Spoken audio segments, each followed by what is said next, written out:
Edward Isom. The Pledge of Allegiance will be led by Commissioner Edwards of the Second Ward. All right.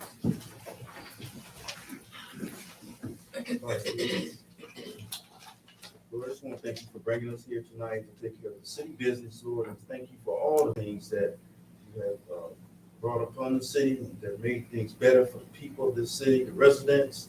And Lord, just keep us moving forward. In Jesus' name, amen. I pledge allegiance to the flag of the United States of America and to the republic for which it stands, one nation, under God, indivisible, with liberty and justice for all.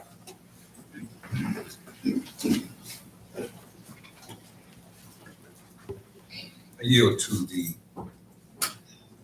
acting city clerk. Commissioner Adams, Present. Commissioner Clark Griffin, Present. Commissioner Edwards, Present. Commissioner Henderson, Commissioner Henry, Present. Commissioner Isom, present, Commissioner Singleton, Present.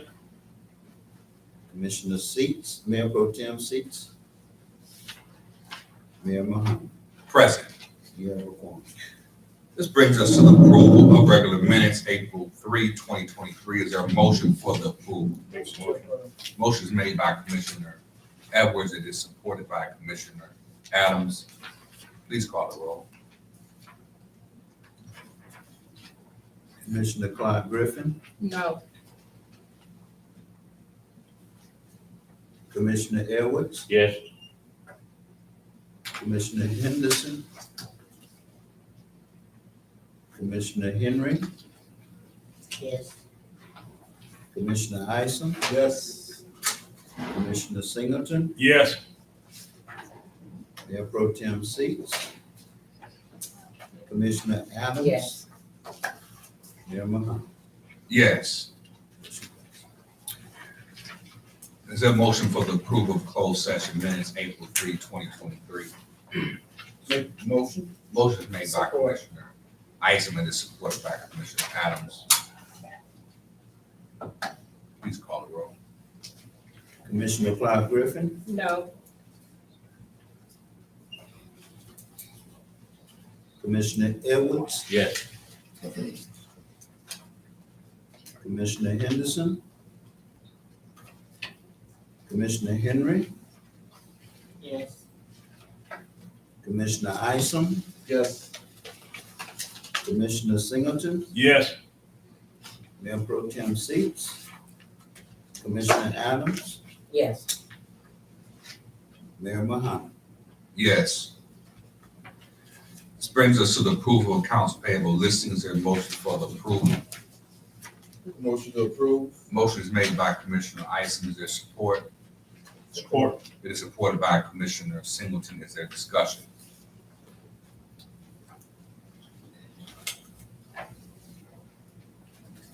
I'd like to, but the gentlelady has her hand up.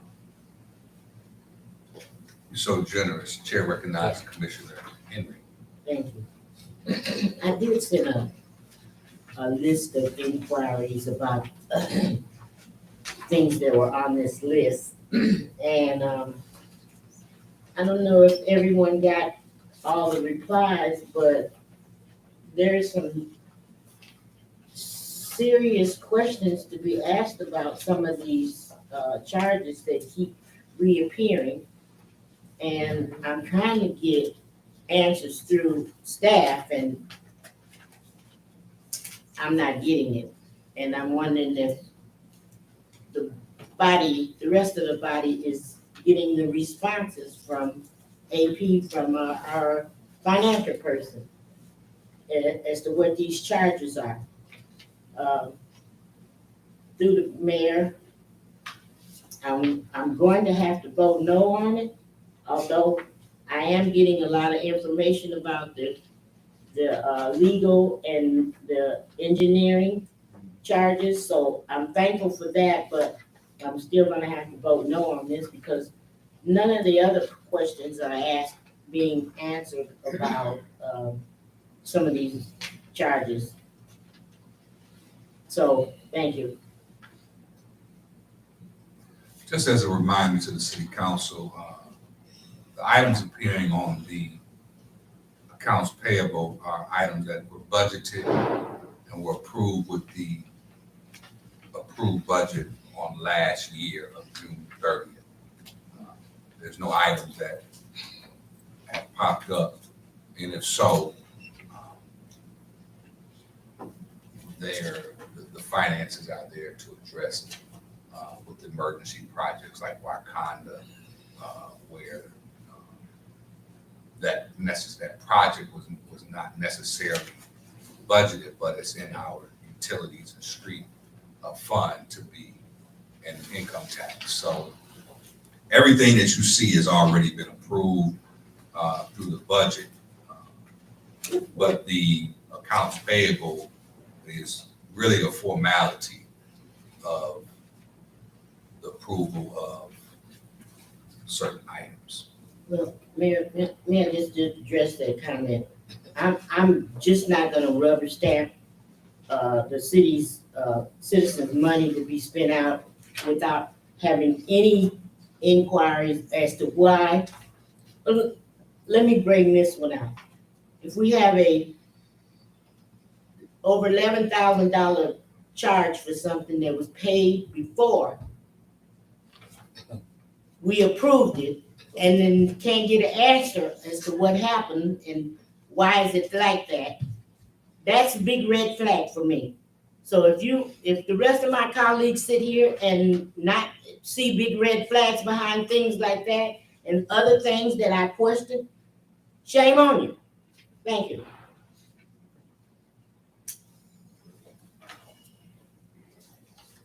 Chair recognizes Commissioner Adams. Thank you, Honorable Mayor. I'm just another one that will not sit here and nod my head and say yes and rubber stamp things that I know couldn't possibly be budgeted in, because things happen and they must be taken care of along the way. However, until we get a finance director, I'm going to, I don't want to vote for yes for this, for the simple fact that we have not even gotten an update on the search for a finance director to be here in these meetings, as our charter states, to answer questions that the taxpaying residents has a right to hear, our concerns and how they're addressed. An update on that would be nice in the near future. You'll receive an update on Wednesday. Thank you. So many questions. So many questions. I'm gonna let you proceed, sir. Yeah.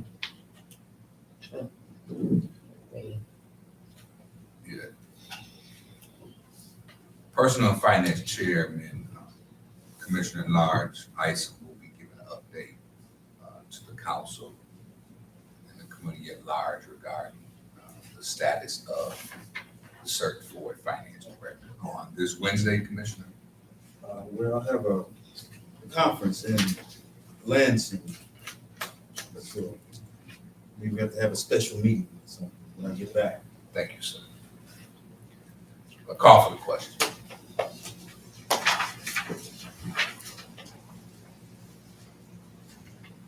Commissioner Edwards, Yes. Commissioner Henderson, Commissioner Henry, No, Commissioner Isom, Yes. Commissioner Singleton, Yes.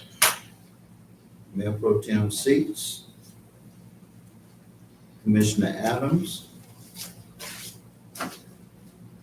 Yes. Commissioner Clark Griffin, No. Mayor Mahan. Yes. Motion. This brings us to our public participation, which is citizens' comments. You do not have to be a citizen of or resident of Sleep Benton Harbor to participate in the public comments section. The city manager will read the registered persons and call you accordingly. Mr. Bruce Butters. Bruce Butkerite. Some of you heard me last week at the Recreation Committee meeting. Some of you did not. My name is Bruce Butkerite. My wife with me tonight, Marcia. We are residents of Grand Rapids, but I was born here. My grandparents, my great-grandparents are buried in Crystal Springs Cemetery. I have a uncle killed in Vietnam on the Memorial Cross at Crystal Springs. My father was a police officer, came to work in this building. Tonight, I want to talk in my brief time about accountability. We're all accountable for something in this room. Not just one thing, but a lot of things. As the people talk different times about changing names and honoring people, I think that we should always honor our veterans. And these are the condition of the graves on the Veterans Memorial Cross. The city ordinance says that the Veterans Memorial sections will be treated like the rest of the cemetery. That includes weed whacking and so forth. That is not happening.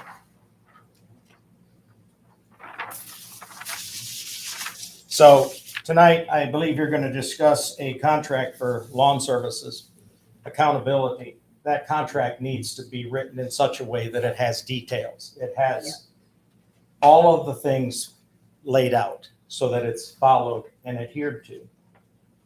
I think that falls to Mr. Mitchell. It falls to each of you to make sure that the contract is written properly. It falls to you to make sure that the work is being done. It falls to the citizens to make sure you're doing your job. So we're all accountable.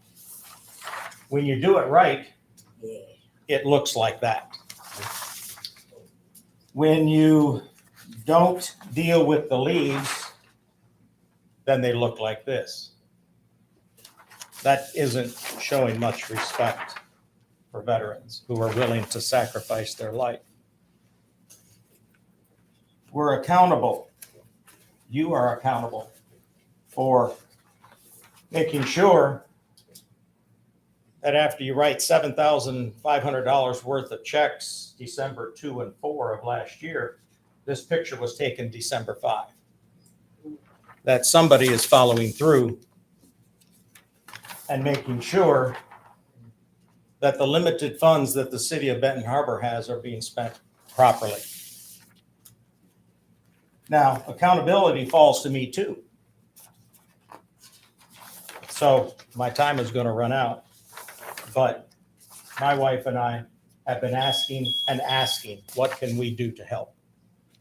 We have done a lot of things. We have mowed and paid to have some of that cemetery mowed. We have replaced the flags that the city of Benton Harbor should have replaced. We have maintained the flags and the flagpoles. And between Mr. Burt out there, we paid $1,200 to repair the flagpoles and so forth. So accountability, we're all accountable. Even though I don't live here, I'm accountable. And so I'm doing something. I'm hoping that you will too.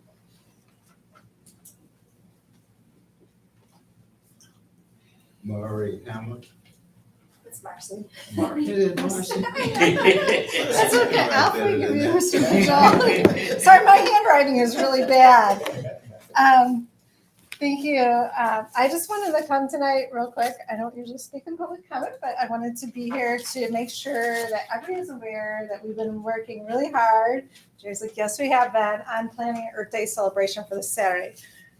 I don't think the weather is going to be as good as it was last Saturday, but we still want to try to have this event at Hall Park and have Ox Creek cleanup. And there's been a lot of organizations that are listed on this flyer that have been helping to organize this and come together and try to bring something to the community.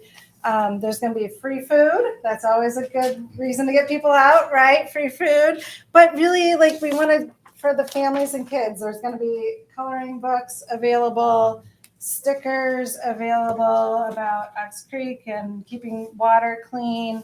The one thing, scavenger hunt, one of our organizations, Let Us Rest, is going to do a scavenger hunt with the kids. Surratt Nature Center will be there with live animals and doing geocache activities, bringing critters out of the creek to look at them. There's going to be all kinds of organizations there, Psycho Recycle, Sustainable Business Forum, the Conservation District, Friends of St. Joe River, Two Rivers Coalition that are trying to protect our water, to have information for the community. It's going to be, we hope, a really good celebration about Ox Creek and how we're working to improve it. We've been working really hard, as you guys know, the grants we've been applying for and we're starting to get. And I think it would be really a positive adventure. We're having the Boys and Girls Club are decorating containers that collect the recyclables and the trash from the events. We're trying to get a lot of community involvement and kids out there to learn about the creek and the natural environment out there and get them to, there's going to be guided hikes to talk about the environment out there and what's there. It's going to be, I hope, even though it might be a little cold, but lots of fun things. And the other thing that I think, if you guys can make it, this is going to be really cool. We asked DNR to come to present a check for the Spark grant that's coming. So they're going to be there to announce the Spark grant that you're getting for Hall Park. So, that was a very competitive grant. Only 21 were issued in the whole entire state out of like 160 or so. I don't know. I might have that wrong. There's a lot of applications. You guys are one of 21 that were awarded. So they're going to come and present a check. So it starts at noon on this Saturday at Hall Park. Goes to 3. I think the check presentation is going to be around 12:20. So if you can be there by then, I think that would be great that you guys can be there to show that support for Hall Park and what we're doing around Ox Creek, and all of us come together for that. So I'm going to leave these here for y'all, and I hope to see you on Saturday. Bundle up.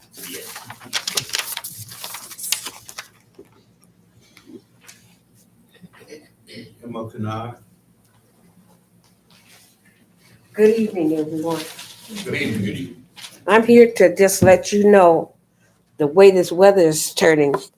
Don't get too frisky in putting out your vegetables yet, because then it can take a turn.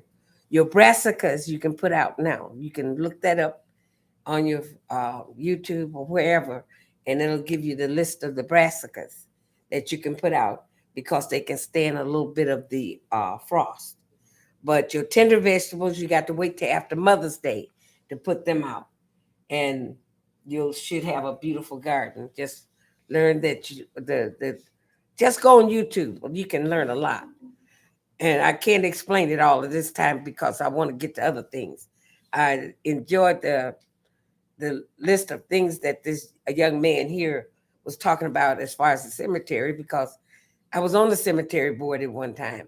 And I thought it's important for us to be concerned about our neighborhood, the upkeep of that. That's a healthy community. But also in remembrance of our seniors, our people, our deceased people in the cemeteries there, to how to upkeep that and make sure that it's kept. They've been telling me years and years that the same one that gets the biggest cut in this cutting is the one that's given a kickback.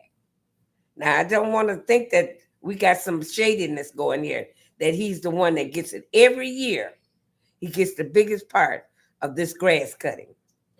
So I'm keeping my eyes on it, and I'm going to tell on you. I'm going to talk. I'm going to sing, because it's not right. And then the cemetery thing, it should be kept up just like this young man. These people should be honored. And I got so many things I want to touch bases on this wall. I want to know how soon we can get started with putting plaques on this wall to represent a lot of our deceased persons. We cannot name every street after one. We won't even know where we are after a while.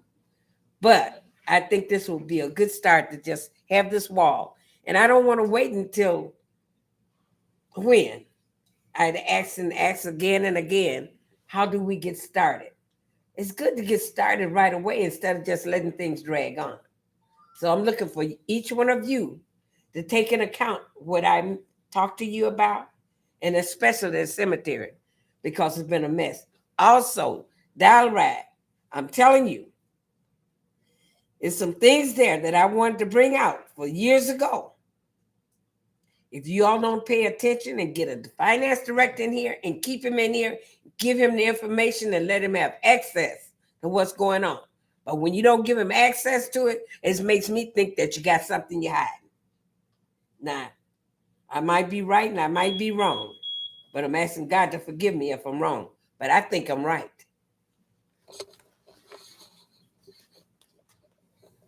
Thank you.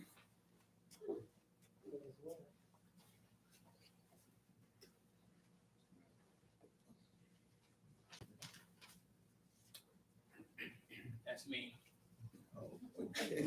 I've had bad penmanship through high school and college, so it put me through there, so we gonna make it, okay? No, I wanted to always have been complaining about different things that was going on.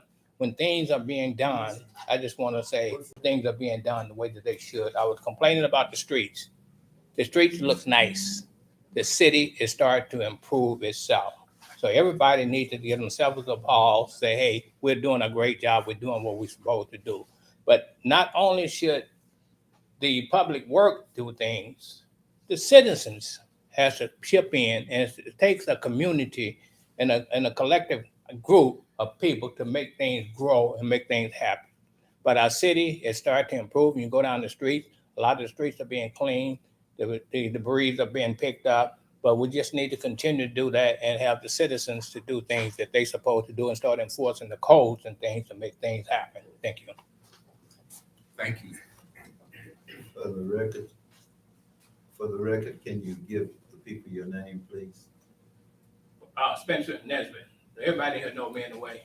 I heard someone ask. Yeah, you're supposed to Okay. say your name when you go up to the Okay, no mic. problem. Spencer Nesbitt. Yes, sir. But I will say for freedom of speech, you do not have to. It's not a requirement. There is no problem. I have no problem with that. That's good. It's not a requirement. You cannot demand to make somebody give their address Nobody demanding. or Trust. point of order. Nobody demanding shit. I mean, So for the record, you do not have to give your address or say your name to speak at that microphone. This brings us to our public hearing for wastewater collection system improvements project. I yield to the presenters. Thank you. Oh, let's see. There we go. All right. Sorry. Oh, I guess I'll let Jason start. Yeah. And then I'll go. Yep. Good evening, Commissioners, Mayor Mohammed.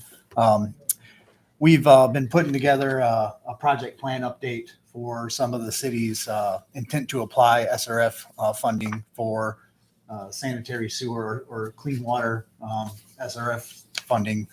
We have been kind of giving you guys an update over the last month with a couple maps and everything. But as part of this process, a public hearing is required to proceed with submitting the project plan to the state of Michigan or Eagle. So this is a requirement of that plan. Elaine with F&V Engineering has done a lot of work preparing this project plan.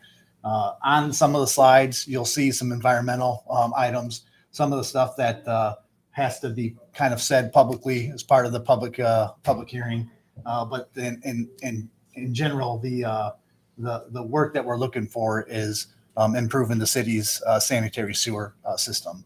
So I think I brought this up to your guys' attention, and this the city applied for a $20 million intent to apply for SRF funding. We feel like the city's going to get potentially a lot of it loan forgiveness on it, and because of the disadvantaged status that the city has. So this is the start to request those dollars from the state of Michigan. So with that, I'll pass it over to Lane. And I just want everybody to know that at the end, since it is a public hearing, we will take questions from the public. That's a requirement for this public hearing that the state of Michigan has. So if you have questions, we'll take those at the end. So as Jason said, I'm Elaine Venema with Fleece and Vandenbrink. You probably recognize me from the discussions we had on the water system. So this time we're actually going to be talking about the wastewater collection system. So this agenda follows the Michigan Eagle requirements for the project plan document, which was put on public display 15 days ago. There's a hard copy right next door at the office next door at Mr. Mitchell's desk there. And there's also a copy on the website. So the agenda, we're just going to talk about project background, the need for the project, go through a couple of the alternatives analysis, briefly discuss the environmental review process. As Jason mentioned, that's something Eagle requires. And then we're going to talk about the projected impact on user rates and project schedule. And we'll take questions at the end, both from the public and from commissioners. So a little bit on the project background. The city owns and operates a wastewater collection system that collects all the wastewater, the sewage in the city, and then it gets pumped to the Benton Harbor St. Joseph combined wastewater treatment plant for treatment. So that's owned jointly by Benton Harbor and St. Joseph. So this project is going to just focus on the city-owned collection infrastructure, so the gravity sewers and the pump stations. So I know many of you are aware that the city got a SAW, which stands for Stormwater Asset Management and Wastewater Grant, asset management plan grant that was finished up and submitted to Eagle in 2017 that Abbenmarsh prepared, and that covered stormwater and wastewater assets. But what came out of that asset management plan was a review of kind of the city's infrastructure as a whole. And we discussed this at that time, but many of the oldest part of town, the downtown area and surrounding, have sewers that were built in 1909 or thereabouts. And pipes in the ground do last a long time. They last anywhere from 75 to 100 years, but you're definitely in the oldest sections of town beyond that or button up against that in many of them. There have been a couple of sanitary sewer overflows, just minor ones at a couple of the lift stations that have occurred in the last year or so, mostly due to controls and equipment malfunction. And a lot of that's been addressed already, but some of the longer term items that have a bigger capital cost are included in this proposed project as well. And there's a couple segments of gravity sewer where some homes have been experiencing some sewer backups that should also be addressed with any project. So SRF projects in general are a 20 to 30 year, typically it's a loan. However, because of the state had some ARPA grant money that was unallocated that they put into the state revolving fund for both the drinking water and the wastewater system. This past year and this coming year, there's opportunity for some grant or principal forgiveness dollars. And also the bipartisan infrastructure law at the federal level also funneled some additional grant funding through to the state revolving fund as well. So this year's a great year to apply for that state revolving fund money, as not only is there loan amount to get, but potentially also quite a bit of grant or principal forgiveness money. So it's a competitive process, but as we'll discuss, I think the city will score very highly with that full grant application. So a couple things that are required to be looked at because it's a 20 or 30 year loan, if you get loan funding for part of it, is to look at projected wastewater needs for the next 20 to 30 years. So we spoke with the Southwest Michigan Planning Commission, and they're expecting the population for the city to kind of stabilize. It was just about 10,000 people, and it went down slightly here in 2021 to 82. And so the Southwest Michigan Planning Commission's expecting it to kind of go back up to that 10,000 person level by 2045. So essentially we're planning for kind of a stable, no big growth, but no big decrease either population. So like I talked about, the big driver, the big need for the project is really just addressing aging infrastructure. A lot of older cities are facing this, where the pipes were put in the ground almost a century ago. The little graphic there was put together and was put in the 2017 SAW Asset Management Plan. But basically, at that time in 2017, 30% of the pipes, the wastewater gravity pipes, were over 100 years old, and another 30% were between 76 and 100 years old. So that's about 60% of the city's wastewater infrastructure that's probably beyond its useful life. Some condition assessment data was collected during that SAW grant back in 2016, 2017, and indicated that there are some segments of pipe that have some structural defects in both the pipes and the manholes.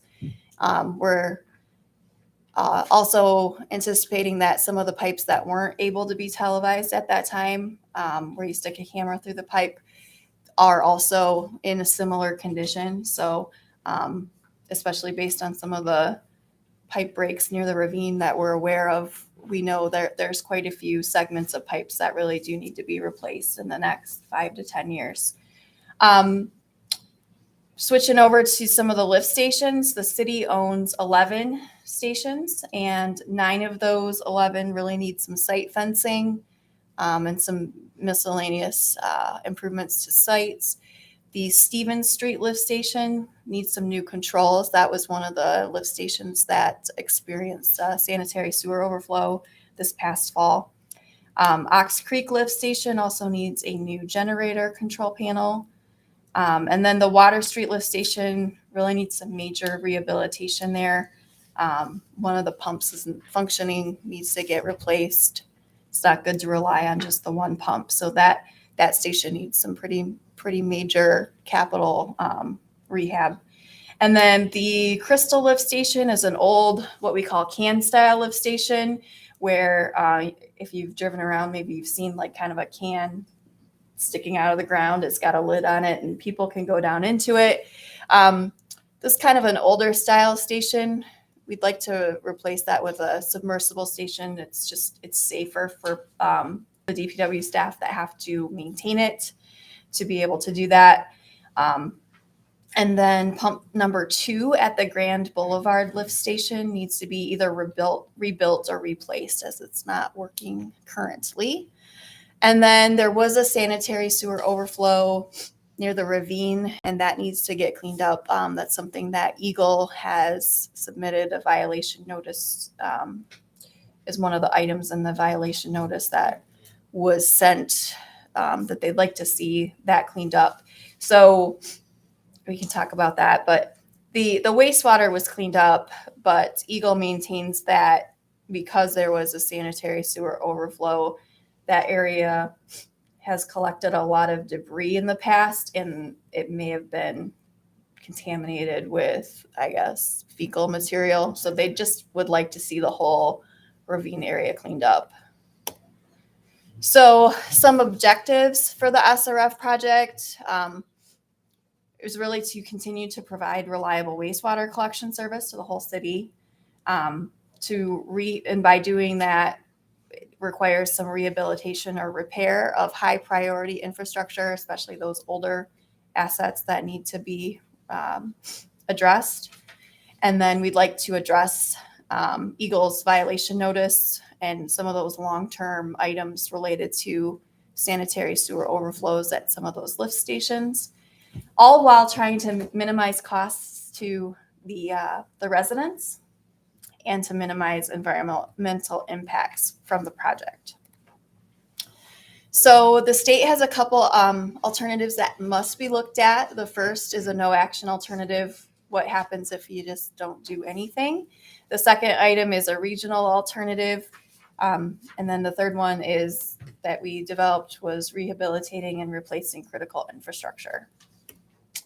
So no action is no construction project. So obviously that's not going to rehabilitate those failing assets.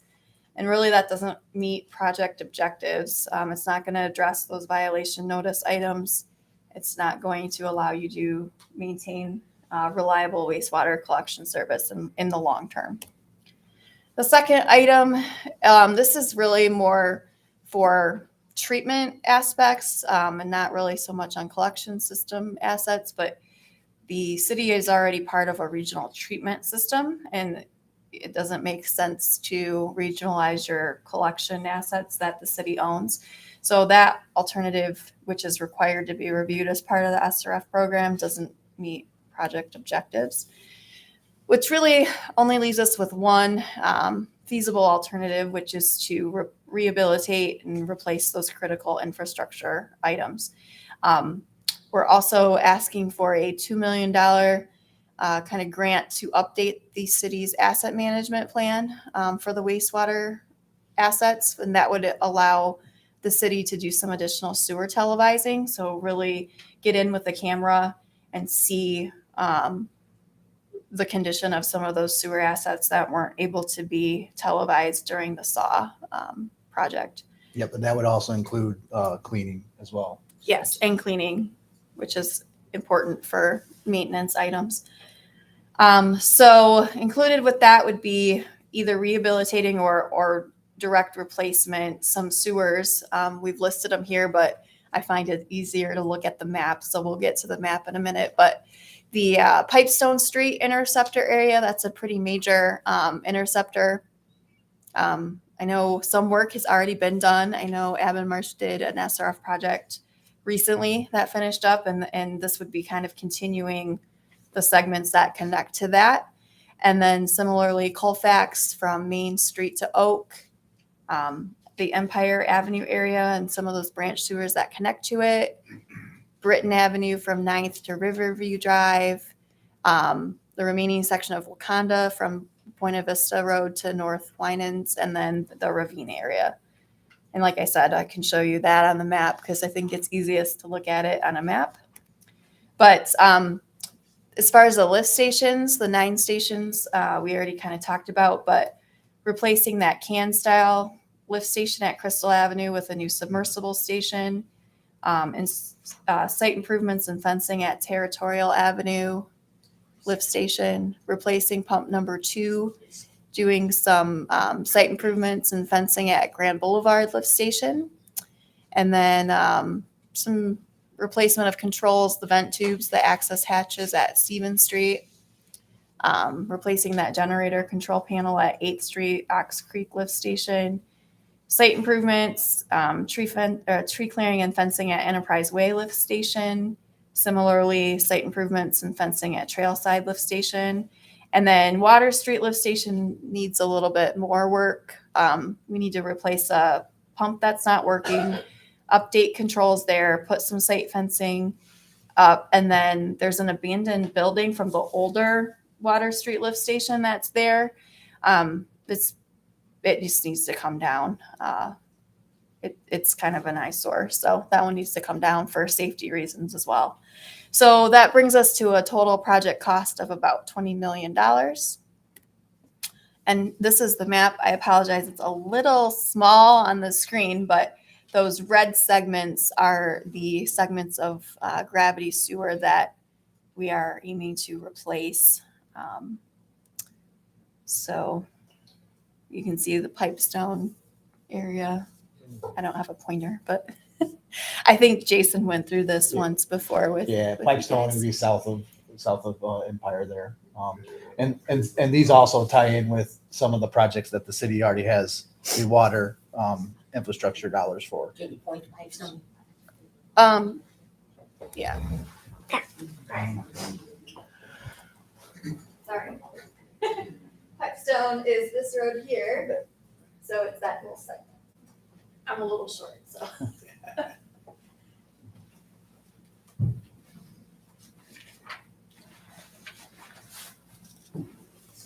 Okay, and if you do want to look at the map, there's a copy next door it's in an 11 by 17, so you can kind of pull it out. It's got the street names on it.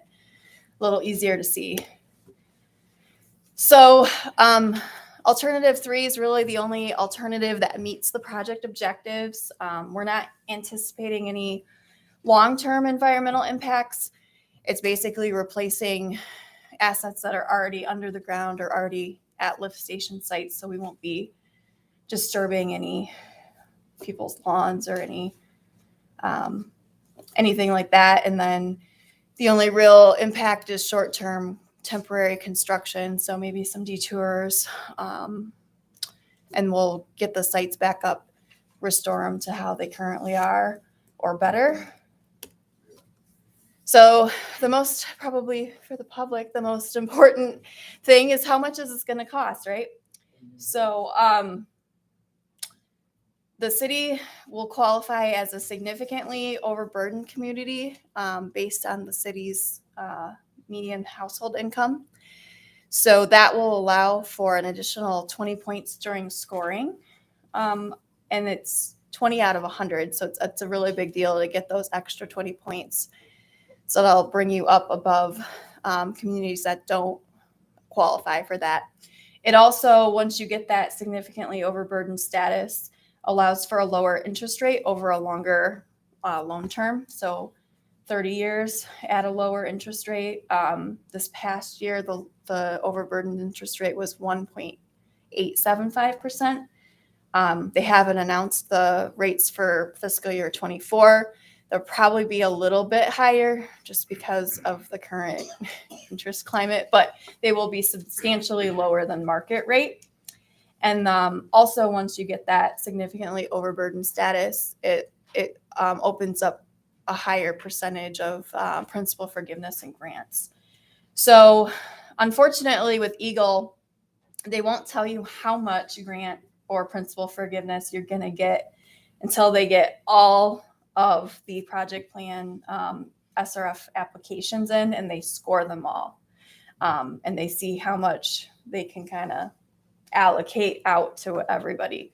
So what we did was we looked at a couple different grant amounts and tried to see what that would do. So if it was all loan financing that $20 million over a 30-year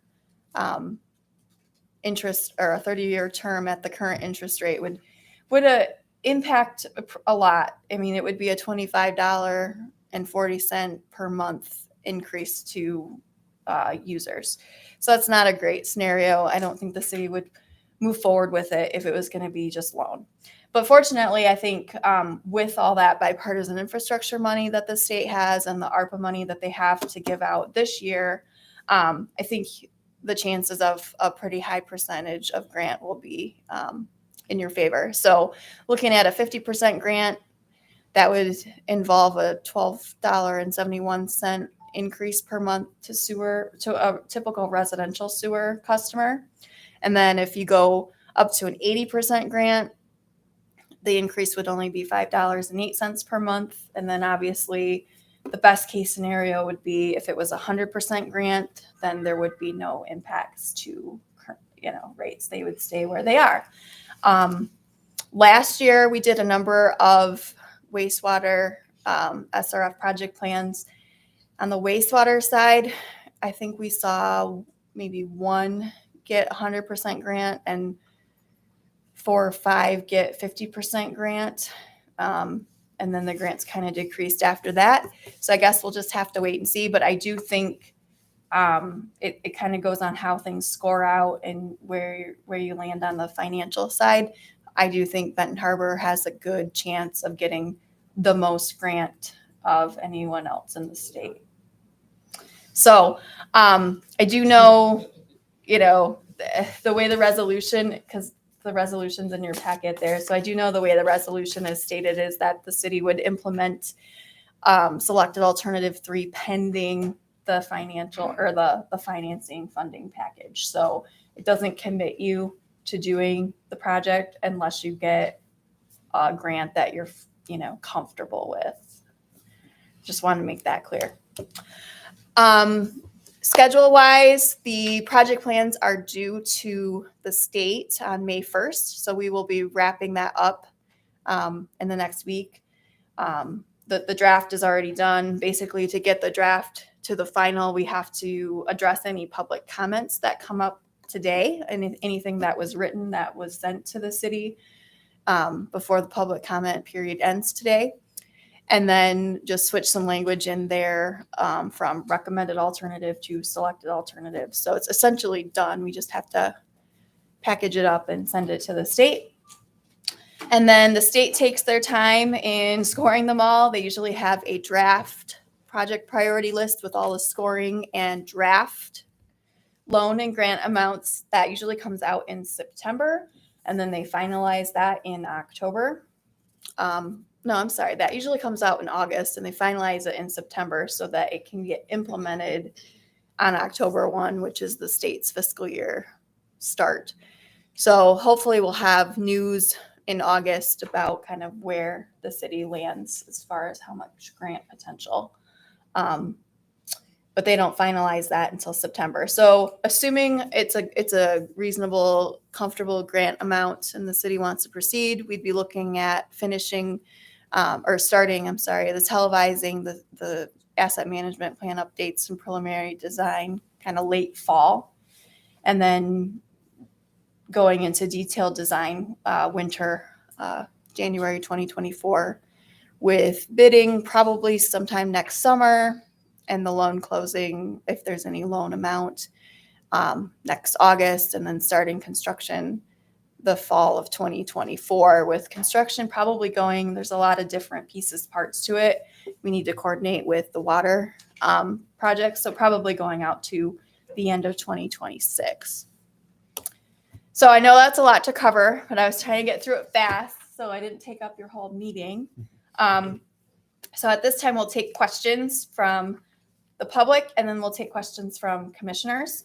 And if you could, if you are going to ask questions, and I'm so sorry that I can't see you all, just need to, for the record, get your name and address if you have questions. So.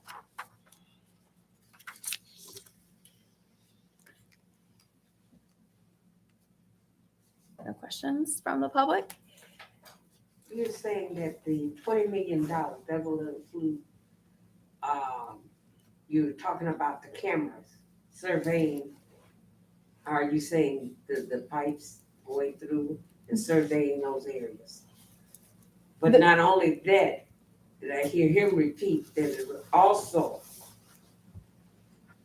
combine cleaning also? That's For the correct, yeah. $20 million, but that would be over a 30-year time. Is that what you're saying? What is the amount of time that you're looking to complete this process? Yeah, the CCTV work would be done as part of that work that Elaine's in the next 2 years. So starting in 2024 and then ending at 2026. But we would expect the CCTV work to be done at the very beginning, because it's going to line up and really give us an idea of anything that we have to look for as part of any of the design for any of the actual sanitary placements. Now, who will be actually doing this work? What company? Contractor or anybody that the city puts out a bid for. Yeah, it would for. have to be bid out. Mhm. Yeah. Yeah. So So you're not actually getting what they would charge. You just estimating it would be $20 million. So Elaine mentioned out of the $20 million ask, you can only ask for a maximum of $2 million for CCTV, sewer cleaning, and updating the city's asset management plan. So the idea there would be the city would take the full $2 million and go out for bid and try to get as much cleaning and televising as the city could do for that amount of money. But now you're saying $2 million is all much as you could ask for. But you're saying that $20 million That's over what length of time is that talked about? The That remaining $18 million of the 20 million is actually to complete construction of the lift station improvements and the gravity sewers that we know need to get replaced. So it's actually an $18 million design and construction project plus a $2 million cleaning and televising. Okay, Yeah, so I think, so everything that Elaine talked about is gonna be done by 2026. I think maybe what you're getting at is if you do CCTV work and you're paying for this loan for 20 or 30 years, Yeah. 6 years from now, you're not taking this money and doing additional cleaning and televising. You're not doing it at a certain, you're not doing it throughout those years. You're doing it in these first three years here. So it doesn't extend past 2026. but you'll be actually paying on this a longer period of time. Yeah. This will be completed. Yeah. But then the loan itself. Right. And what percent interest are we paying? We do not know yet. Eagle has not settled on their loan amount, or I'm sorry, their loan interest rate. But last year it was 1.87%. So very low interest. It'll probably be similar. I would expect it to be 2% or less. And for the record, for those who do have comment or questions, please sign the. Well, we sheet. didn't know that in advance before they started. That's okay. You can add my name, Emma Kennard. Any other comments, questions from the public?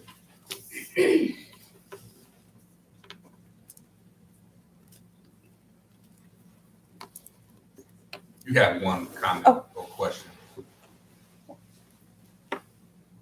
Go ahead, sir. My name is James Duncan. You can write my name on there too, Okay. if you will. Thank you. My question is basically about the citizens in this long period of time it's gonna take to pay this off. And my question to all of you guys is why should the citizens have to fit this deal in any kind of a way? I could be wrong about the way I feel, but there's a lot of reasons why I feel like citizens shouldn't have to pay for it, shouldn't have to pay for the water bill right now. We were given some water and given some money, and it has to go on the water bill. I understand all of that. But for any more money coming out of citizens' pockets right after a pandemic, I don't know what kind of people I'm dealing with, so I'm just gonna ask, why are we even talking about citizens having to give any kind of money like that? We got grant writers, where are they? Why can't these major corporations what's doing some of this work for us, why can't they put some of this? A lot of things that citizens didn't have any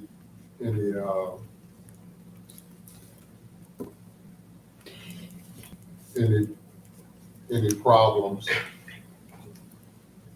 But now we have some. Mhm.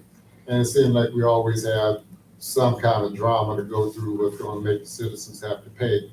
Then when the citizens make a way to make ends meet some kind of a way, we end up with another bill in another kind of a way. So when are the citizens going to have to, why can't the citizens be free of this burden? Sure. Anything else? Only if you can help me. Okay. No, I was just gonna address your question as best I can.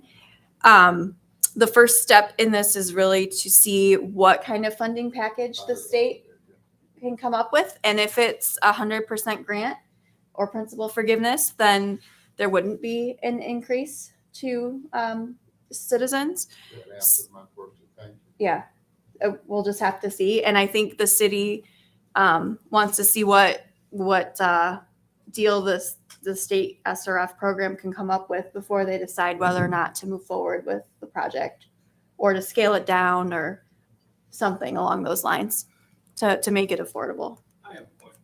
I Sure. just mentioned Thank you, it, Chair. and once the grants are ready, whatever you do, and you'll get an approval on one grant, will there be another meeting for the public, to understand what the cost will, what we would be paying, the water bills and things, what that would be? Sure. Yes, there would be a resolution that would come in front of the city commission to, formally accept the money being offered, the financing funding package to the city. And that would also probably come with a rate analysis as well. Mhm. Thank you. Sure. Did I miss anybody? I'd like to open it up for the panel for any questions or comments. Chair recognizes Personnel Finance Chair, Commissioner Ice. Yes, thank you, Mr. Mayor. Would this eliminate sewer backups we have throughout the city? Would this be?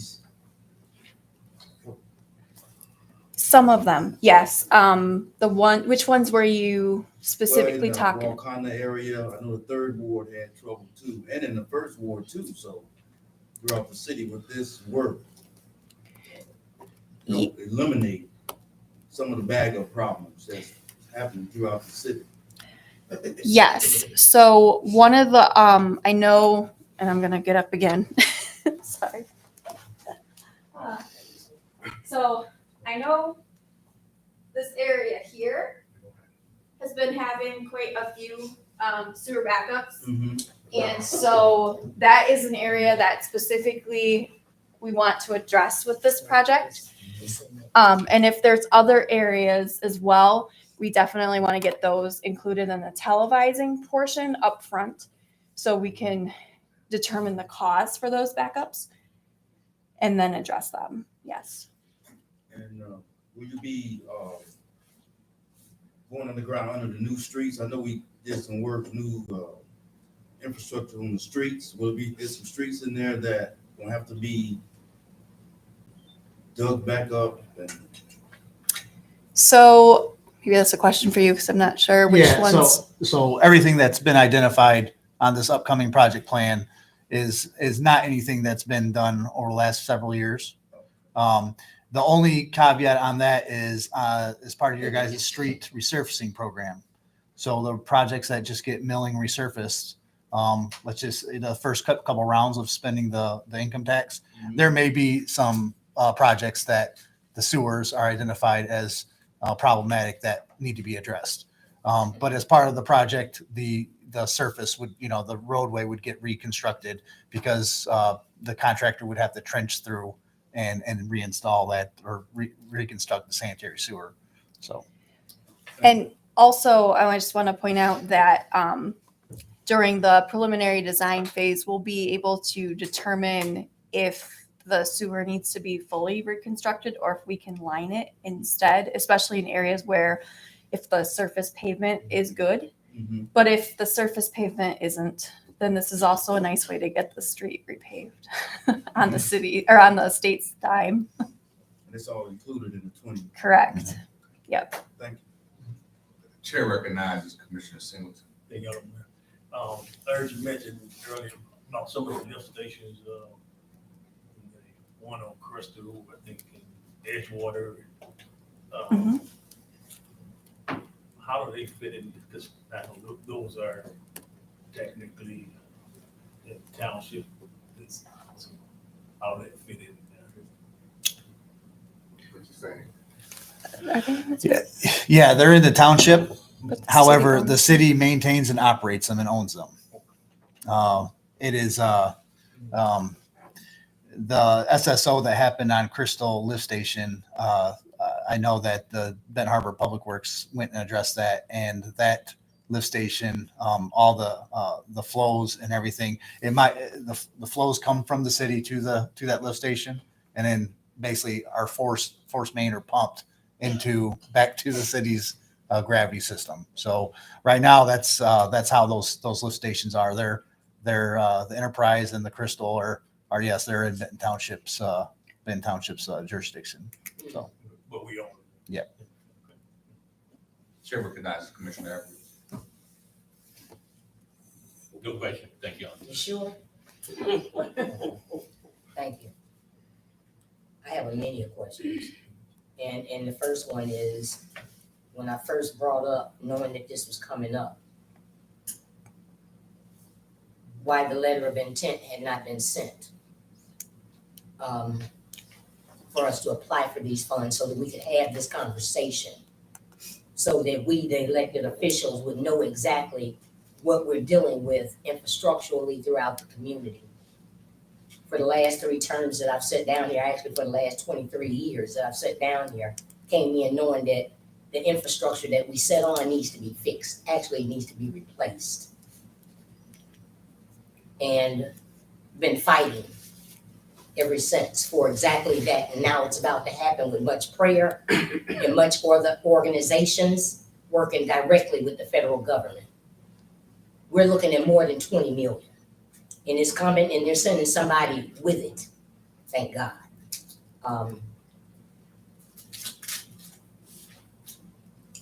I'd like to know, you stated about something about the SAW grant. How much was that? You work with Eagle, am I right? You No. work with Avonmars. No. No? Fleece Van den Brink. Okay.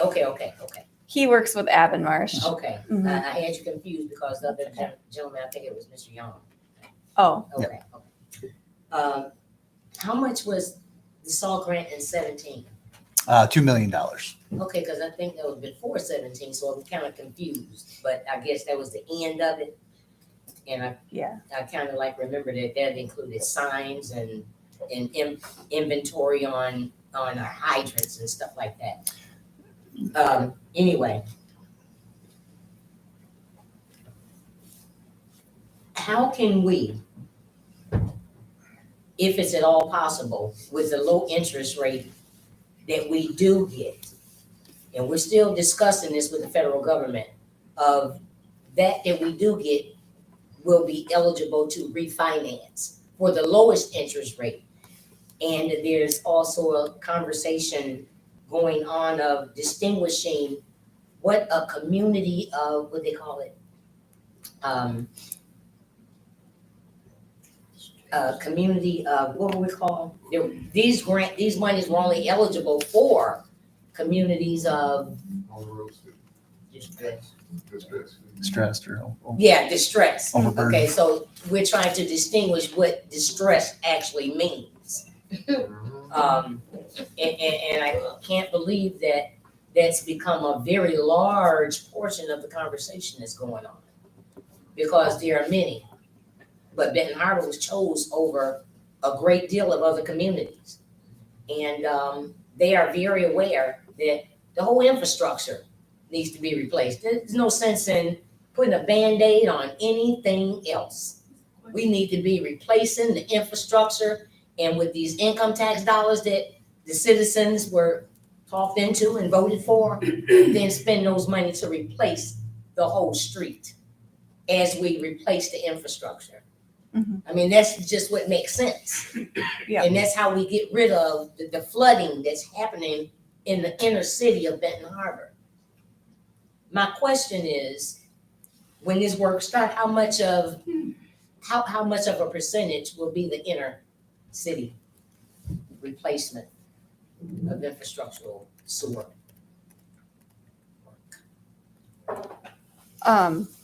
Well, I mean, the map shows the red lines are the areas that were Okay, how much of those identified. red lines are inner city?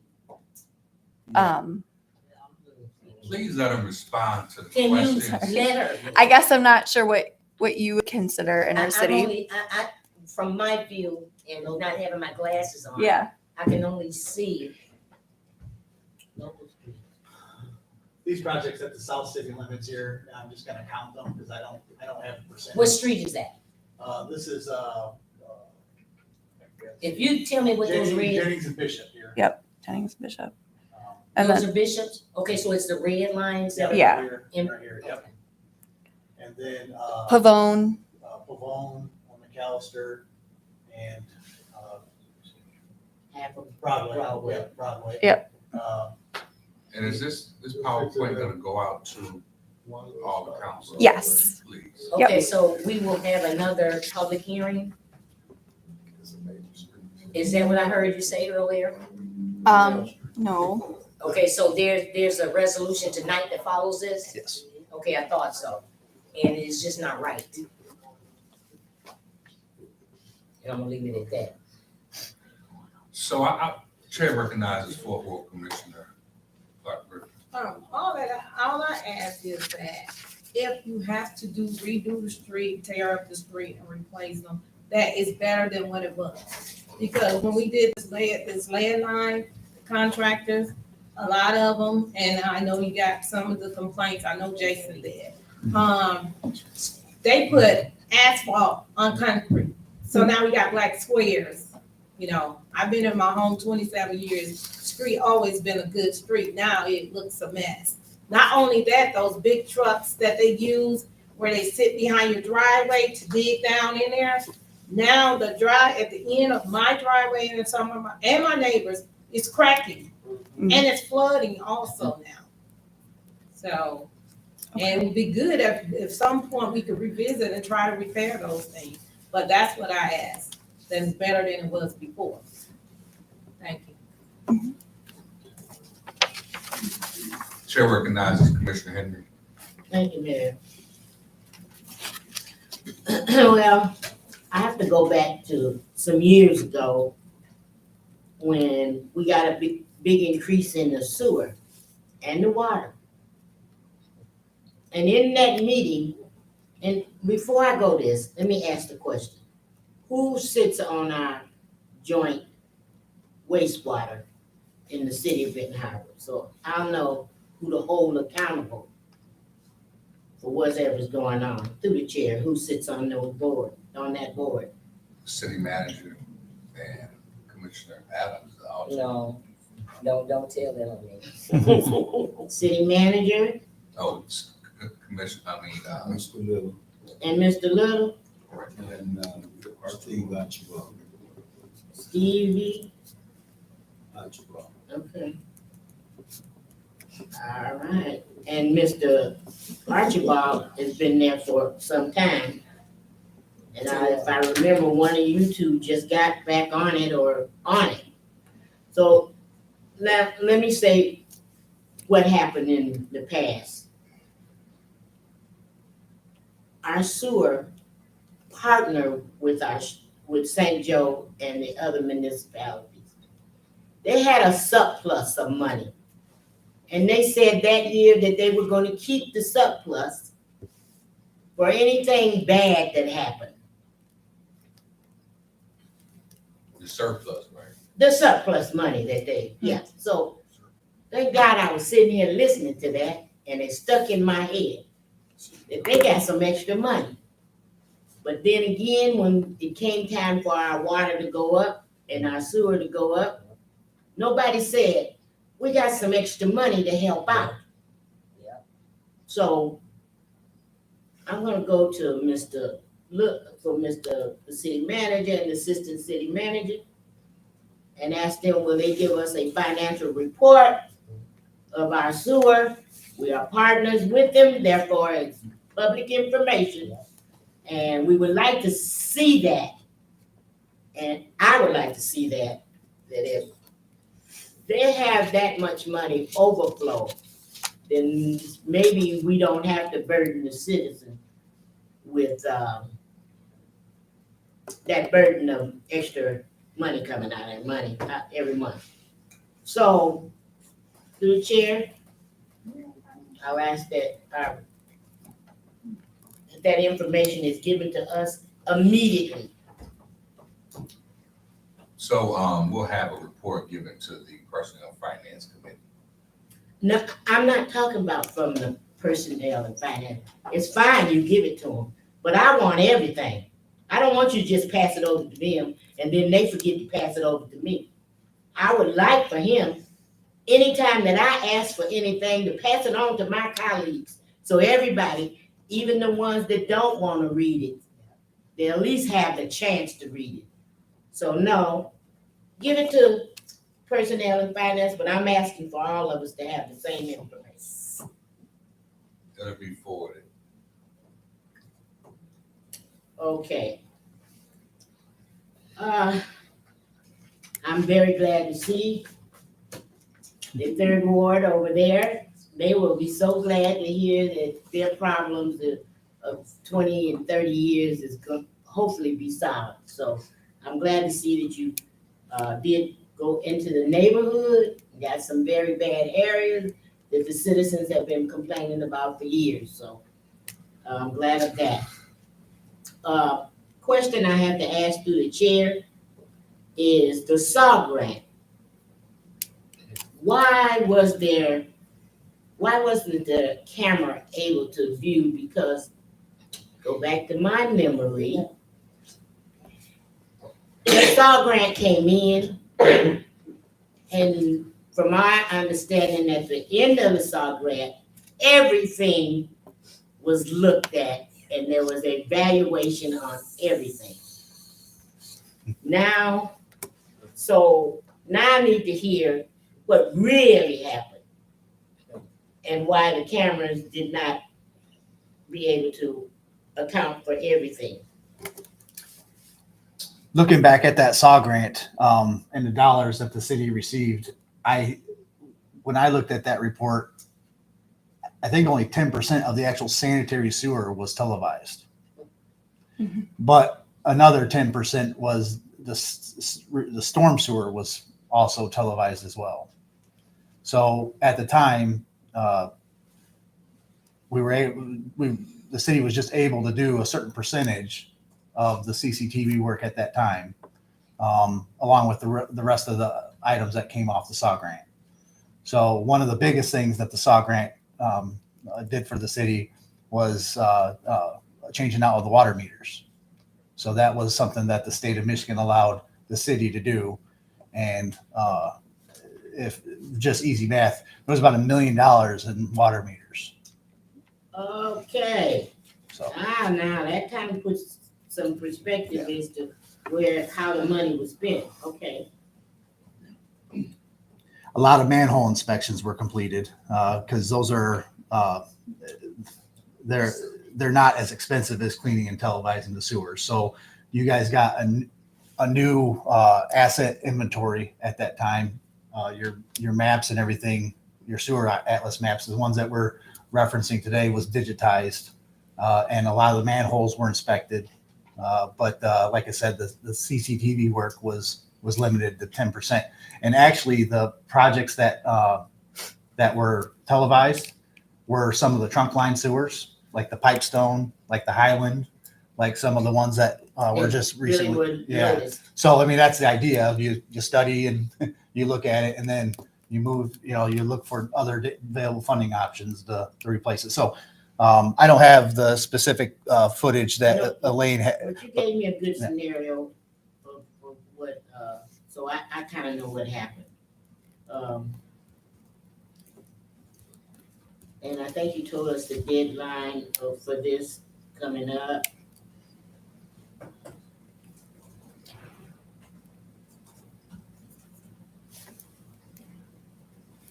Commissioner. That's it. Thank you. Thank you. I just heard the gentleman mention a couple of things, and during that conversation, and all of those things were going on with the SAW grant. I know a lot of work went on up on the bluff of Summit, as well as some high fire hydrants. And that was during the time that I was asking, can we put this on our city's website so that we can see what work is being done and what's been completed? So now all of that is there and catching up to what's being done now. I want to rest assured a question that one of the residents asked Mr. Duncan. During these conversations that we've been having for actually a couple of years with EPA, and now that this money is coming down the pipeline, training and jobs was one of the major components that they are demanding that startup companies get contracts for minorities. It's just a must, because this 20 million isn't all there's going to be. So I'm hoping that you all are getting ahead of things and getting some things in place or have some things in place to seek out those that are willing and want the work in the community. Because it's a new day about to arrive in the city of Benton Harbor. Thank you. So thank you for the presentation. It's clear, crystal clear, that the city of Benton Harbor is in dire need of infrastructure replacement, in some cases rehabilitation, renovation. In some cases, certain things need to be knocked down, not only for safety, but for health reasons as well. The state of Michigan currently has $80 million. Of course, it's not hard toward that effort, but through the EPA, another $150 million is coming, and it will go toward the wastewater and the revolving fund. And I think that right now, we just need to see through the application process, what kind of percentage will we get from the grant? Will it be 100% grant? Will it be 90%? My sources, Benton Harbor, as you stated, is in a very opportune and unique position to possibly receive a 100%. That would be a great blessing. But I would not frown if it was 90%. Because as you show, without any kind of subsidy or grant, the type of increase, but it also speaks to the type of work that really has to be done. Because to do nothing is just not sustainable, and it's not healthy for this community. So I want to thank you for working with the staff. We'll do work on our end to talk with legislators and the governor's staff and advisors, so we can try and make this a win-win-win for the city of Benton Harbor and get that $20 million. Thank you. Yep, thank you. You want to close the public hearing? This brings us to our consent calendar items. Are there any items that should be separated? Chair recognizes Commissioner Adams. 7, 8, 9, and 10. Chair recognizes Commissioner Clark Griffin. 1, 2, 3, 6.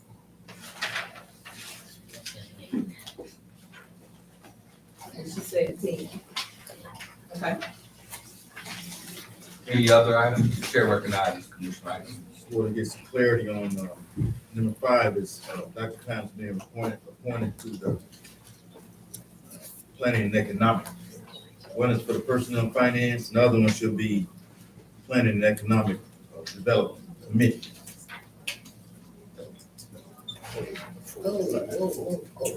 Typo. Yes. This brings us to the first item on the agenda, which is the resignation of Jerry Edwards from the Dollaride Board. That is Commissioner Jerry Edwards. Is there a motion for the approval? Motion approved. Motion made by Commissioner Adams. Is there support? Supported by Commissioner Henry. Is there discussion? Chair recognizes Commissioner Clark Griffin. Okay, so April the 5th, last, on Wednesday, at the legislative committee, it was on the agenda that, Commissioner Edwards would be removed from the Dollaride Board, and that we were adding Mr. Nesbitt and Commissioner Singleton. Okay, and then a week later, which is now, it has that, he resigned April the 12th, on April the 12th, a week later. So I'm kind of confused. I'm wondering, was he being removed or did he resign? Because that was discussed on the agenda. Also, I know that the mayor can remove you. So I don't even know why it was on the agenda and why it was a discussion. Past mayors, present mayors has done it, and even to some people up here. And I, for one, was just removed from the library board, about 4 months ago. It was no discussing, nothing on the agenda, nobody talked about it. And I have been on it 6 years. I was gonna be up for reappointment just 5 months. I wasn't given an option to continue the little 5 months or resign. And like I say, nobody up here even said anything, and I don't know why it's on the agenda. And the reason was, it said that 2 commissioners could not serve on the library board together. Commissioner Edwards had been on it. This would be his 7th year. This would be my 6th year. Okay, so I had already been a commissioner a whole year. So, and then all of a sudden after a year of Commissioner serving Clark together. Griffin, this is about Commissioner Edwards. No, but I can use me as example is I have the floor. I knew you was gonna do that. When you don't want somebody to discuss what you did, you try to interrupt them, and that's rude. And it stops now. So, like I said, it was not even a discussion, and that was the excuse that 2 commissioners could not serve on a library board. But I had already been a commissioner a year, and we were still serving. So, and I want to know, going back to the beginning, was he removed, or did he resign? So for the sake of clarity, the library board has bylaws. And It's not in the bylaws. according to the bylaws. It's not in the bylaws. According to the bylaws. Not in the bylaws. I have it, Floyd. Yeah, but don't tell the truth. According to the bylaws, the library board, only 1 city commission can serve on the library board. Just as only 1 city commissioner or staff person can serve, point of order, please, on the library board. Commissioner Clark Griffin was serving as a citizen representative. She was appointed as a citizen representative prior to being elected to the city council. Commissioner Commissioner Isom has stated, has served as a commission appointee. So when Commissioner Clark Griffin won the council seat, then the citizen representative seat that she was currently in, by virtue, had to be replaced with another citizen. And Commissioner Isom, who was appointed prior to Commissioner Clark Griffin, he maintained and retained the position that he was in and was appointed by the city council, confirmed by the city council. In Commissioner Edwards' situation, I'll let him speak, and I yield to Commissioner Edwards. Thank you, Honorable Mayor. For those of you that know me, just real quick, I'm gonna make it real quick. 2014, I moved back here for one purpose only. One purpose only. That was for Parks and Rec, the safety, the revitalization of them, and the safety of the Ben Harbor citizens to utilize the parks. That's it. I was asked to serve on the Dollar Ride Board. And I'm the kind of person, if the leader asks and you can do it, you do it. At this point in time, the Hall Park has received sharp money, $1 million, for the first phase. I'll let you know, if you see me crying on the 22nd, I earned those tears. So, Dollar Ride, my thing is I bring people together. I don't disperse them. I did what I could on that board, but my heart is Parks and Rec and youth. That's it. It would be a disservice to you all to serve on the board half-heartedly. It'd be a disservice. I don't know how many of you ride the bus. I ain't never seen none of y'all on. but I write it. So it would seem as though if I wanted to ride better, I would stay on there, right? But everybody has their own skills. My skills, Parks and Recs and youth. Now the removal and the resignation, to me, that's red tape. I'm out of there. That's the way I look at it. I'm out of there. Whether somebody wanted me out or I wanted to get out. I agree. I'm out. I resigned under my own, how they say that in court, sound mind, sane mind, whatever. I did that under my own will. I hope that answers everybody's question. I'll see you April 22nd, Hall Park. Thank you much. Chair recognizes Commissioner Adams. My colleague. I got a chance to speak to Commissioner Edwards after that meeting. And I thank God for choices, and we can change our minds and change our hearts, as many of us often do. I'm a commissioner at large, and I cannot discriminate against any ward because I represent all. There was a big conversation, and I wish that the other commissioner was here, about the mayor can remove, no, the mayor can't. Just like it's coming through this body, just like it came through this body for approval to sit, it's coming through this committee for approval to remove, or it's supposed to be. Now, I'm addressing that for the mere fact that out of all 9 of us, I spearheaded as legislative chair and co-chair of economic development. I've had to pull some teeth to get approval from my colleagues, but it has spurred some economic development that has added to this city's tax base and created a many of jobs,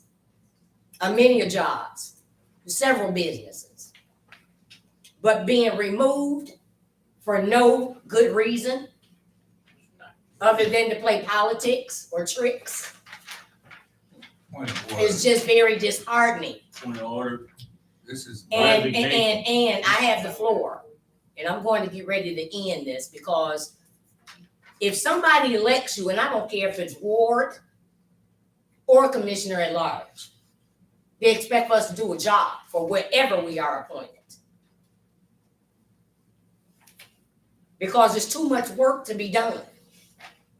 And there's too much work to be done for us to be sitting up here playing politics with tricks, removing, displacing each other like we're pawns in somebody's personal game for their own gain.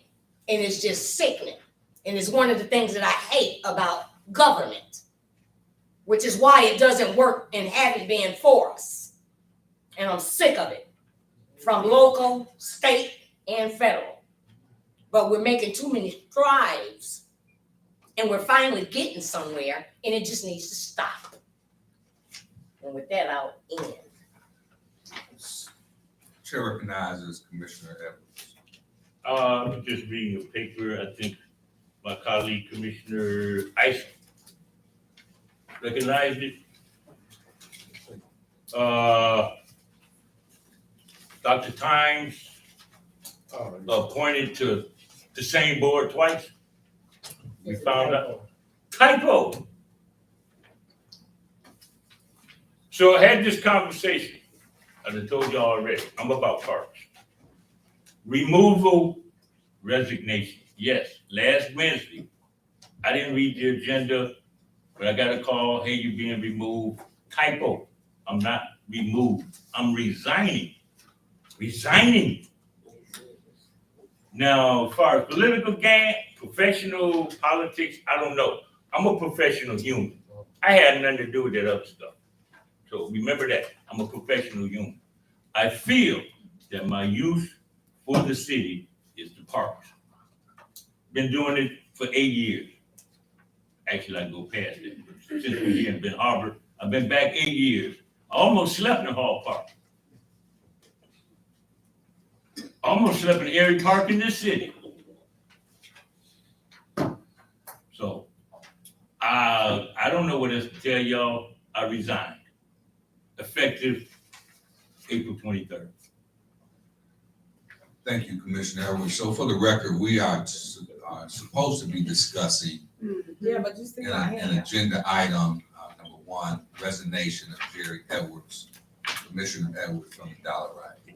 That's what council is discussing and voting on. So what's that for time? Chair recognizes Commissioner Clark Griffin. Yeah, I mean, we're gonna leave it at, it since he changed it, but it was not, it was removed, it was not a typo. If you look at April the 5th meeting, it was a whole discussion about it.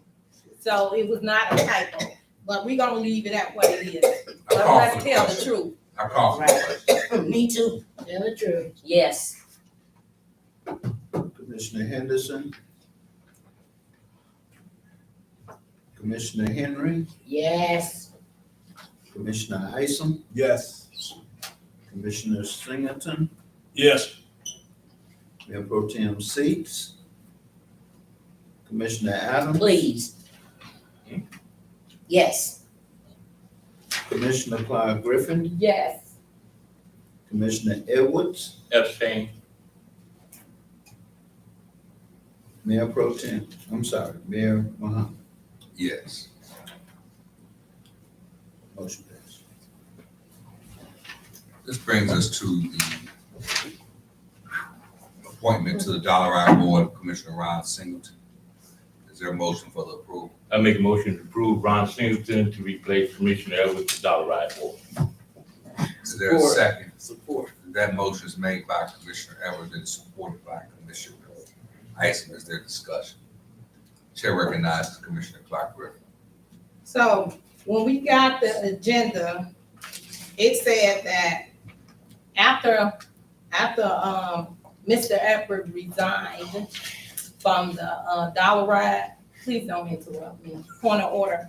After Mr. Edwards, Commissioner resigned from the Dollar Ride, it said the resignation said he resigned April the 12th, he gave a letter. But then it said, a vacancy became available and Commissioner Ron Singleton expressed an issue, concern about being on the Dollar Ride. Now, this was on about adding Commissioner Singleton on April the 5th meeting, a week before, Commissioner Edwards resigned. So I don't know how was it, he expressed it after when it was on the agenda a week prior to. So that's all I got to say about that. Call for the question. Chair recognizes Commissioner Edwards. Nothing. I don't know what we looking for. I resign. The question. I The say, truth. oh, I vote yes. It's all over with. I call for the question. Yes, yes, yes, and yes.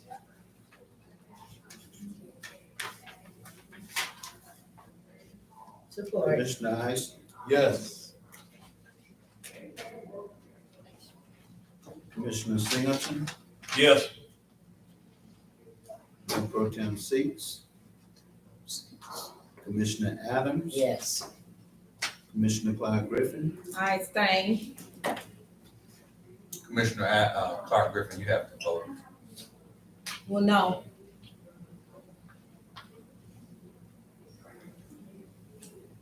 Commissioner Edwards, Yes. Commissioner Henderson, Commissioner Henry, Yes. Mayor Muhammad. Yes. This brings us to the third item, appointment to the Dollar Ride Board. Spencer Nesbitt. Is there a motion for the motion is made by Commissioner Support. Singleton and supported by Commissioner Adams. Is there discussion? Chair recognizes Commissioner Clark Griffin.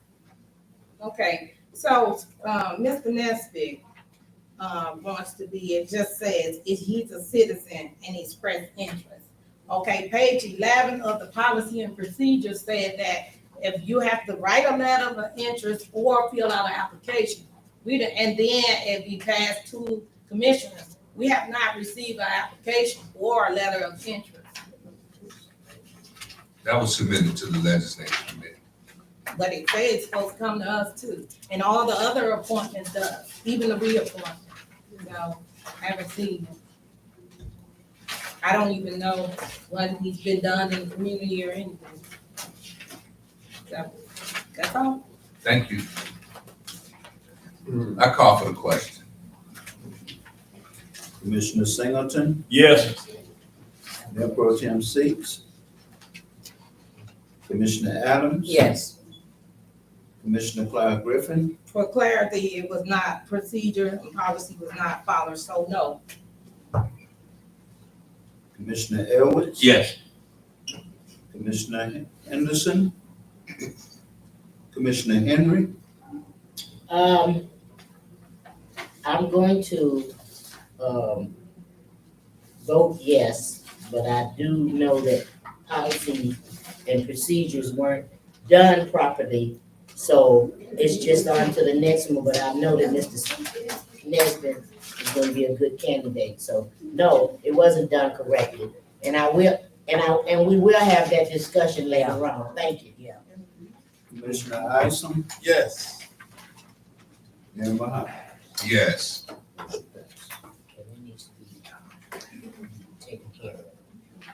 It's spelled out in the city charter what the appointment process is.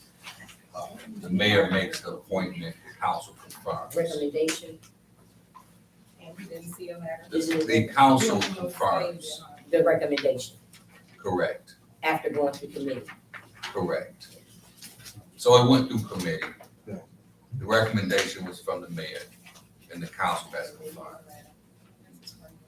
So it went through the process.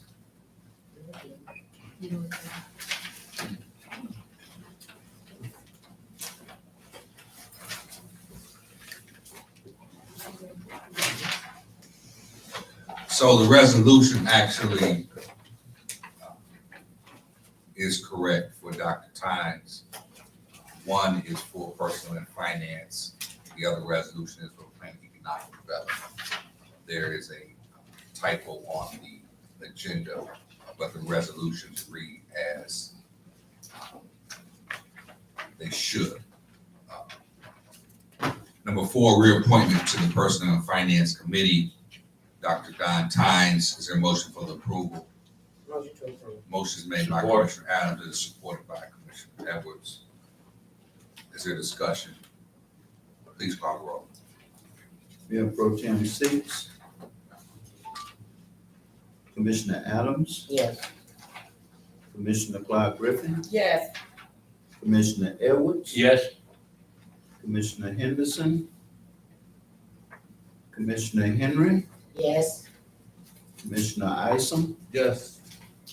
Commissioner Singleton, Yes. Mayor Muhammad. Yes. Motion passed. Number 5, reappointment to, it should read the Planning and Economic Development Committee. Says Dr. Don Tynes, is there a motion for the Does approval? there have to be a motion to change that? No, it does not. Because the resolution itself Okay, is what we're approving. okay. Motion to approve. Motion made by Commissioner Adams, support, Support. supported by Commissioner Henry. Is there any discussion? Please call the roll. Commissioner Edwards. Yes.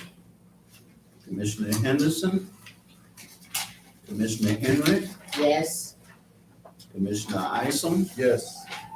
Commissioner Singleton, Yes. Mayor Pro Tem Seats, Commissioner Adams, Yes. Commissioner Clyde Griffin, Yes. Mayor Muhammad. Yes. Motion passed. Number 6 reads a resolution authorizing city manager to enter into a contractual agreement with Jack Campbell's Motion to Lawn Care approve. Service. Motion is made by Commissioner Adams, to support, Support. supported by Commissioner Isom. I'm going to read the resolution for the record. Whereas the city of Ben Harbor is responsible for the lawn maintenance of city-owned buildings, parks, cemeteries, vacant lots, and properties. Whereas a request for proposal was issued by the city on March 17, 2023, for lawn maintenance of city-owned buildings, parks, cemeteries, vacant lots, and abatement of privately owned lots. Whereas bids were received and opened on March 27, 2023. Whereas Jack Campbell submitted bids for Crystal Springs Cemetery, Market Street, Hillside, Island, and lots. Whereas Jack Campbell's has submitted all required insurance liability, workers' compensation to the city clerk, and is registered and up to date with the city income tax department. Therefore, be it resolved that Mayor Marcus Muhammad and the Ben Harbor City Commission authorize the city manager to enter into a contract with Jack Campbell for Crystal Springs Cemetery, $5,000 per mow, Market Street, Hillside, and Island, $750 per mow, and lots $35 per mow. Therefore, be it further resolved that the contractor will pick up any debris prior to the grass cutting and will provide the services of mowing, raking, sweeping, clearing, hauling, trimming, edging, pruning, transferring, sorting, and disposal, if applicable, and will file the schedule as presented, outlined by the Code Compliance Department. Therefore, be it even further resolved that the city reserves the right to make adjustments to mowing areas should the contractor or any of its agent or employees violate any terms in the contract or fail to properly perform the scope of work required. Chair recognizes Commissioner Clark Griffin. Okay, so I read this, and this is the same thing that we tabled the last commission meeting. Nothing has been changed, and it's still an experiment treatment between the contractors. This is $5,000 some dollars a mow, and then he has another one, $750 a mow. Nobody else has over 1,000, has 1,000. Most of them just a few hundred. So it's the same thing. Nothing changed. That's all I got to say. Chair recognizes Commissioner Adams. Thank you, Honorable Mayor. I really don't know what to say because I'm not going to sit here and keep voting yes on something when we have clearly had conversation after conversation about something needing to change. And yet we have residents coming forth publicly with their complaints and pictures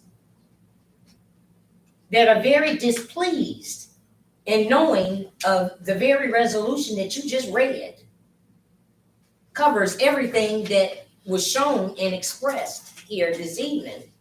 And in times past, we have holidays coming up where people go out to the cemetery. And I with all due respect of those that have served this country for we can't put this on city management. I mean, I hate that a couple of years ago that we did not give this gentleman the 10,000 that he was asking for to do a better job. But something more is going on here, and I'm not sure what it is because I have a lot of folks out at the other cemetery, and it is something really wrong to where we're not caring for those that have left before us, giving them an honor and respect that's due them. But to stay at Crystal Springs, something has got to give because there's just to cut the grass is one thing. And for all the money we've spent, almost 1 year, $200,000 on cutting grass? We can buy a couple of machines and hire a couple of folks, put them on payroll.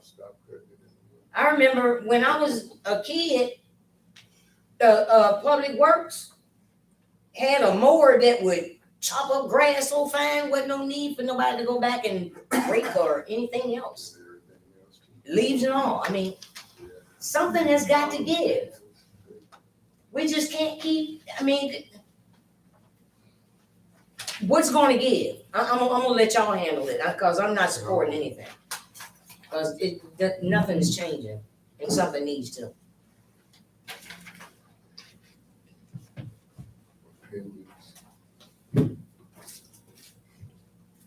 Chair recognizes Commissioner Henry. Thank you, Mayor. Well, something did change. We got more understanding of what the contract is gonna call for. That changed.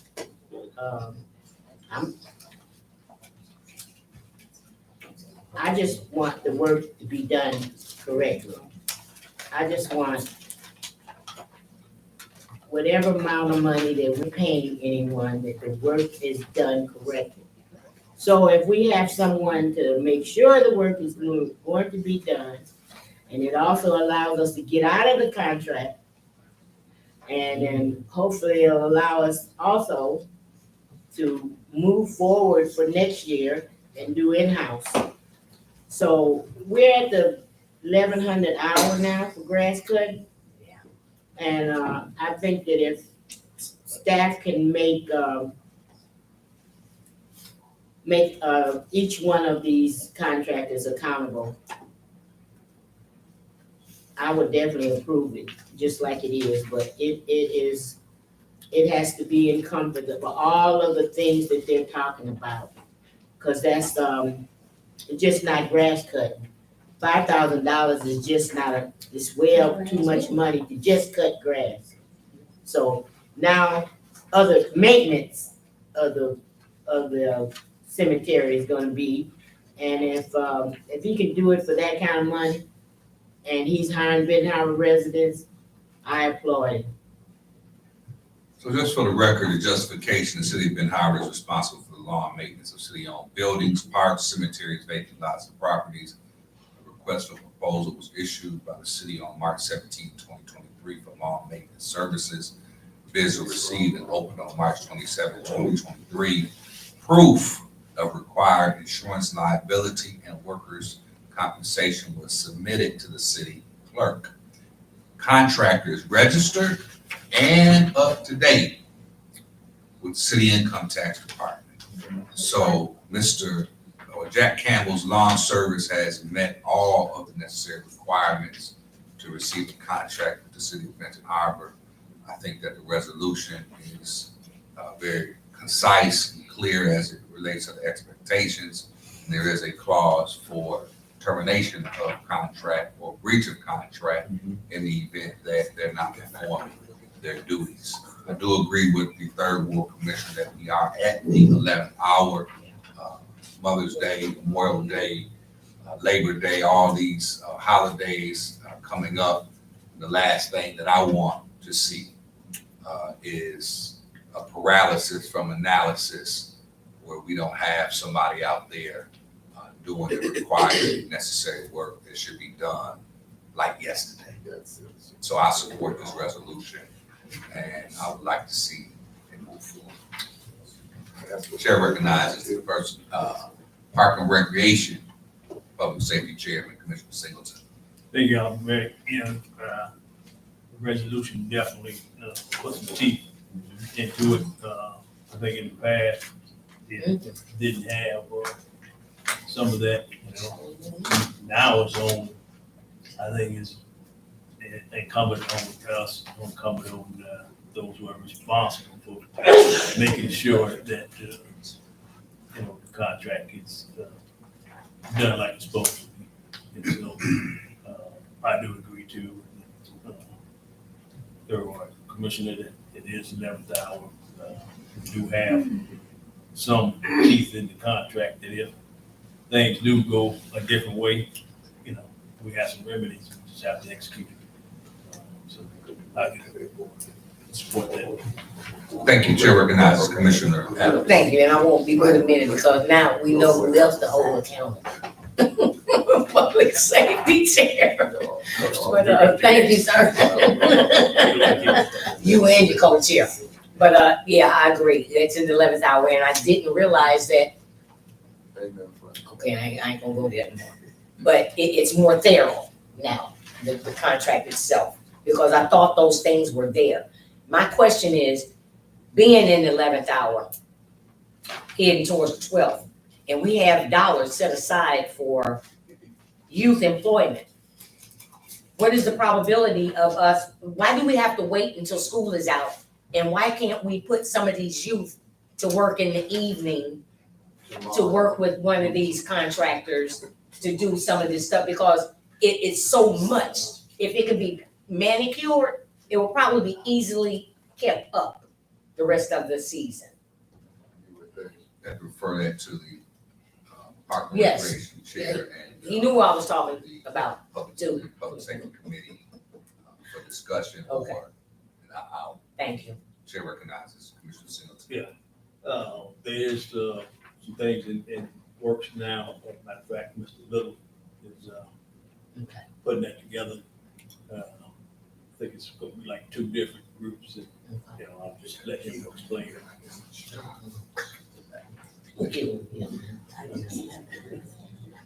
Thank you.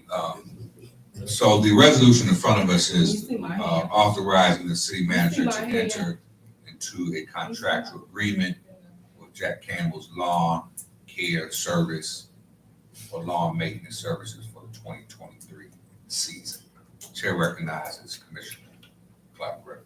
I just want to say, I mean, since I've been in my seat, the same thing last year, I brought the attention, we tabled it, and then the next commission meeting, we passed it again. So, and it's in the 11th hour, but we know every year, from year to year, we know what's gonna happen. We don't need young lawn service. So, that it's in the 11th hour and it's always for the holiday. We already know that's coming year to year. So that's no excuse. That's all I got to say.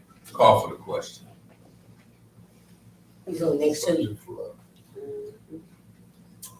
Commissioner Henderson, Commissioner Henry, Yes. Commissioner Isom, Yes. Commissioner Singleton, Yes.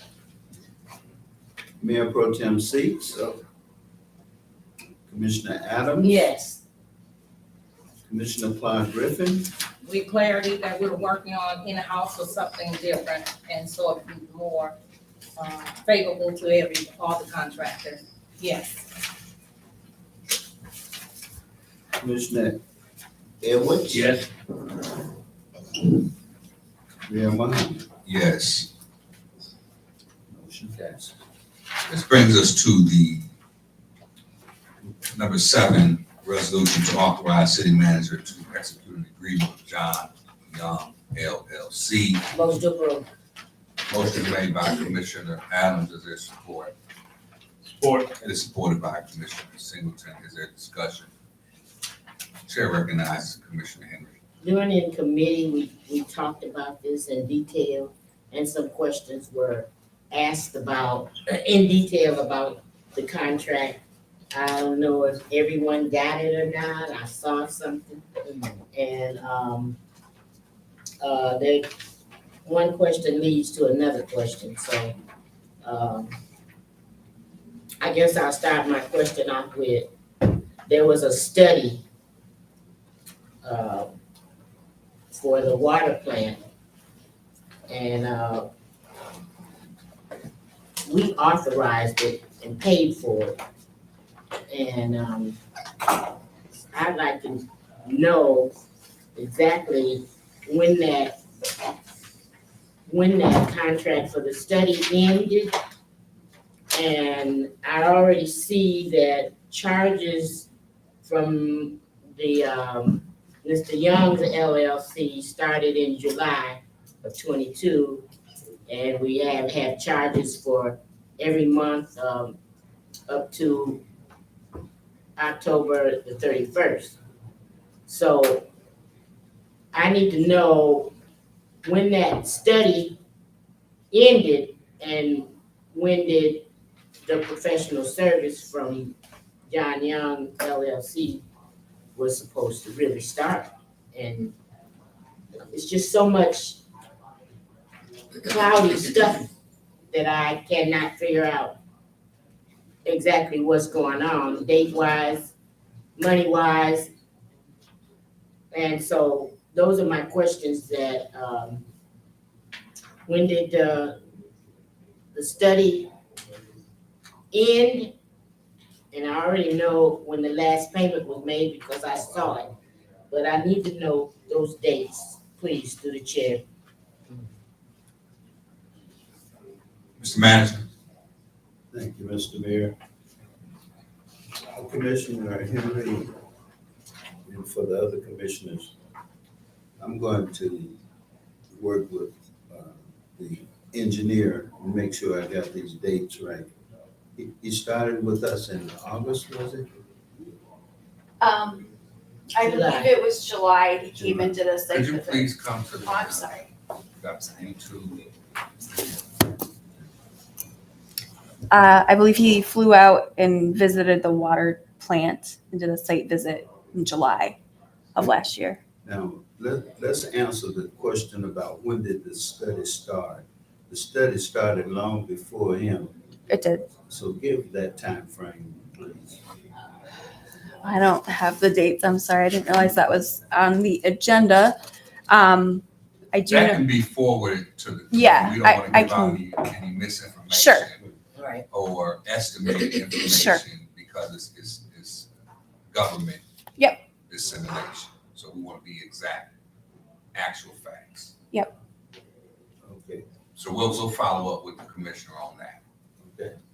Now, the point that I'm trying to make also is it wasn't just the study that he did. It was the other work that he did in helping put that piece together. He and Elaine did the work on putting that document together. So it wasn't just the study. So And Ms. he made presentations here Yes, about 3 times, I think it was. yes, he did. So Mr. Young was very instrumental and is instrumental and will be instrumental in working with the EPA, working with Eagle, working with your contracting services, working with Avon Marsh, working with staff, working with the council as we navigate through this water distribution, meeting with Senator Peters and others as we request funding from the state as well. So what this does is just formalizes his official role as a contractor with the city moving forward. He has done work in isolated situations as it relates to our water issue.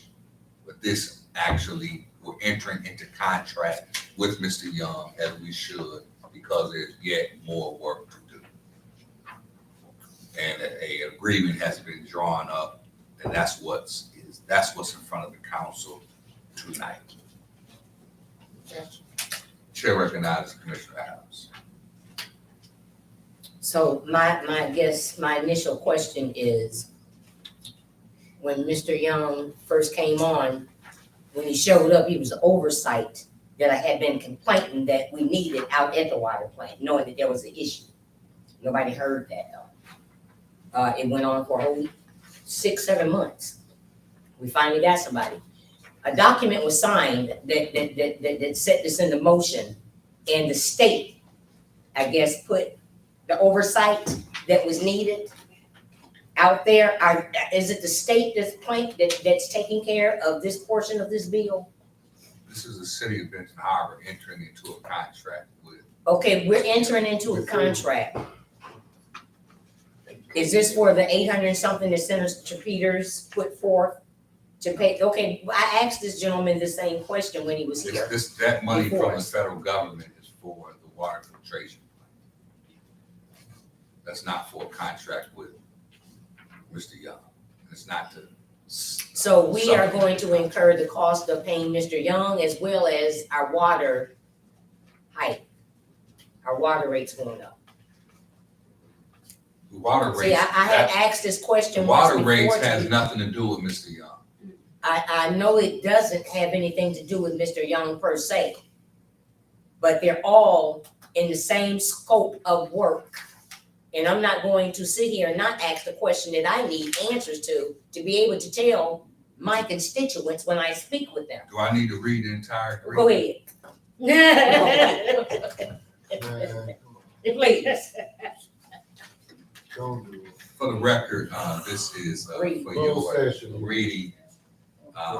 but I will read some of it. Agreement documents, all obligations covered under this PSA are governed by the agreement documents, which specifically include the PSA. Compensation of contractor. PSA is a cost plus hourly fee, $200 an hour.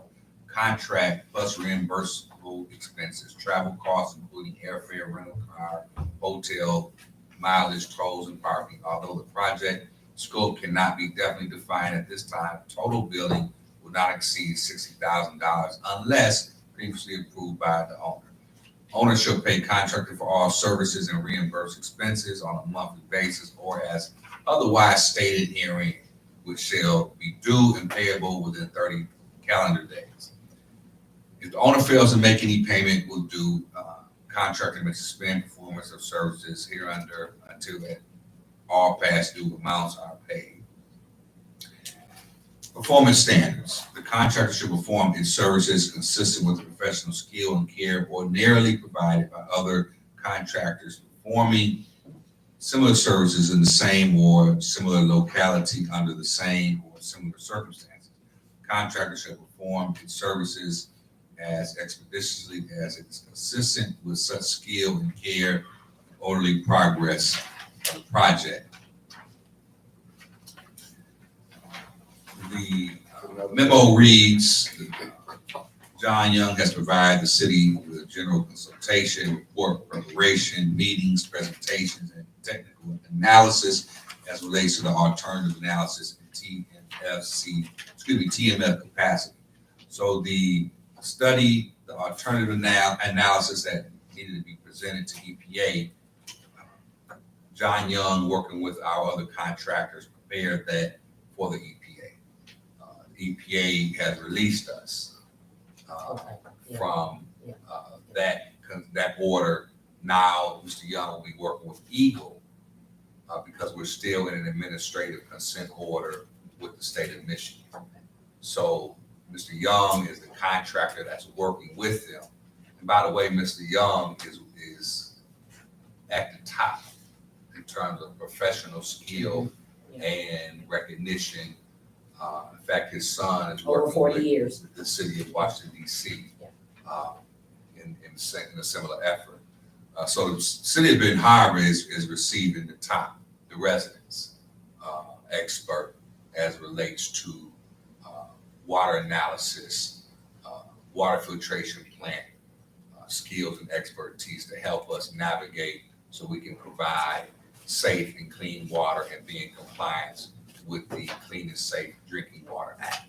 So this is a very serious approval tonight. Because we want to assure our residents that they are getting the best and getting the best quality of drinking water. And this resolution tonight will help do so. I agree. Chair recognizes Commissioner Henry. Okay, thank you, Mayor.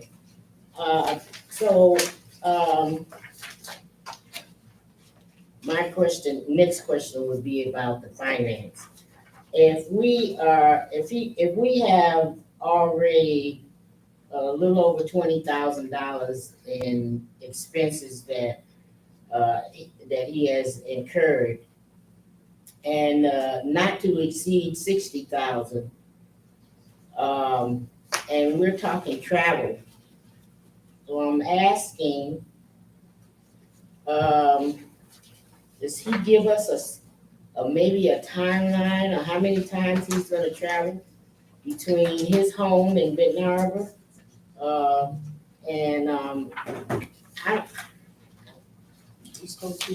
I see, everything I read about him, and I did Google him and the other things, so he is a competent person, but I'm just gonna make sure that we're getting the best price, and nobody's gonna give us a higher price later on.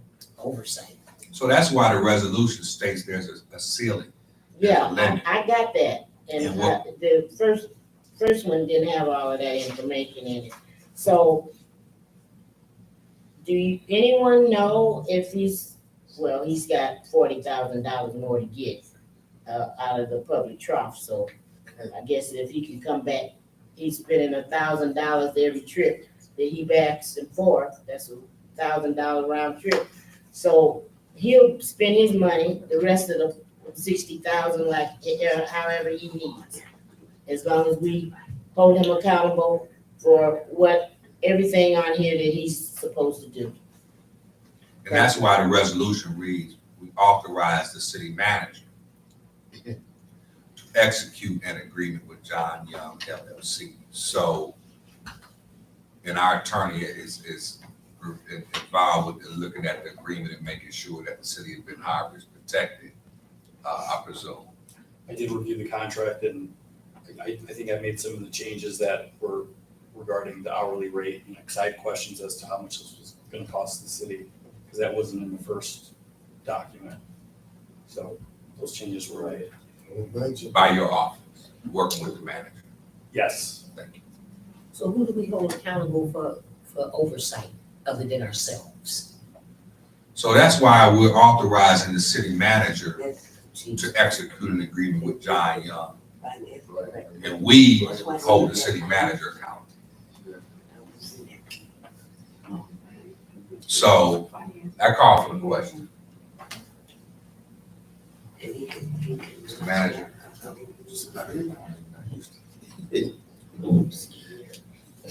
Commissioner Henry, Yes. Commissioner Isom, Yes. Commissioner Singleton, Yes. Mayor Pro Tem Seats, Yes. Commissioner Adams. Yes. Commissioner Clyde Griffin, Yes. Commissioner Edwards, Yes. Commissioner Henderson, Mayor Muhammad. Yes. Motion passed. This brings us to number 8, resolution authorizing the city manager to accept a grant agreement from the Michigan Department of Natural Resources, Motion to approve. AKB&R, for a spark grant for Hall Park Restoration Phase 1. Motion to approve. Motion is made by Commissioner Adams. It is supported by Vice Chairman of Park and Rec and Public Safety, Commissioner Edwards. Is there discussion? Yes, there It's is. good. Chair recognizes Commissioner. Just a quick reminder, Earth Day is related to Hall Park, and we know Hall Park is very historical, monumental, the largest park, land park in Ben Harbor. Very beautiful, landmark status and all that. A lot of us have history. As my friend there said, he's in Grand Rapids, his parents and grandparents here. And I think every last one of us should vote for this, for the simple reason, all of us have history in that park.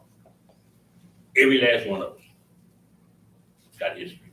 Like I said, you might see me tear up. Long road, cleaning that park, just 6 of us, the whole park. It was fun, but this is what it's about.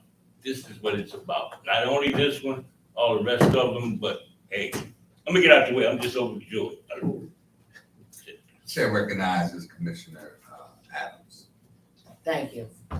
You're welcome, Commissioner Edwards. I spent a lot of money that this community would never know.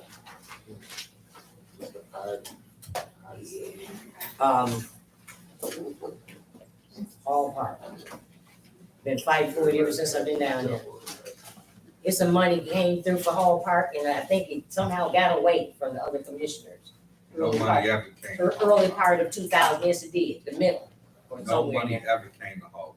Yes, The it, only park okay. I've ever seen. Point of order. Point of order. Stop. Stop. Just like the croc. It was supposed to be something built down there for $10 million. And do the history on it, okay? I do my homework before I just talk about stuff. But nobody has to campaign for this to happen because we've done the campaigning already. Now it's here. And it's a good thing because I've been waiting for something else to come through. Because we let the last part get away.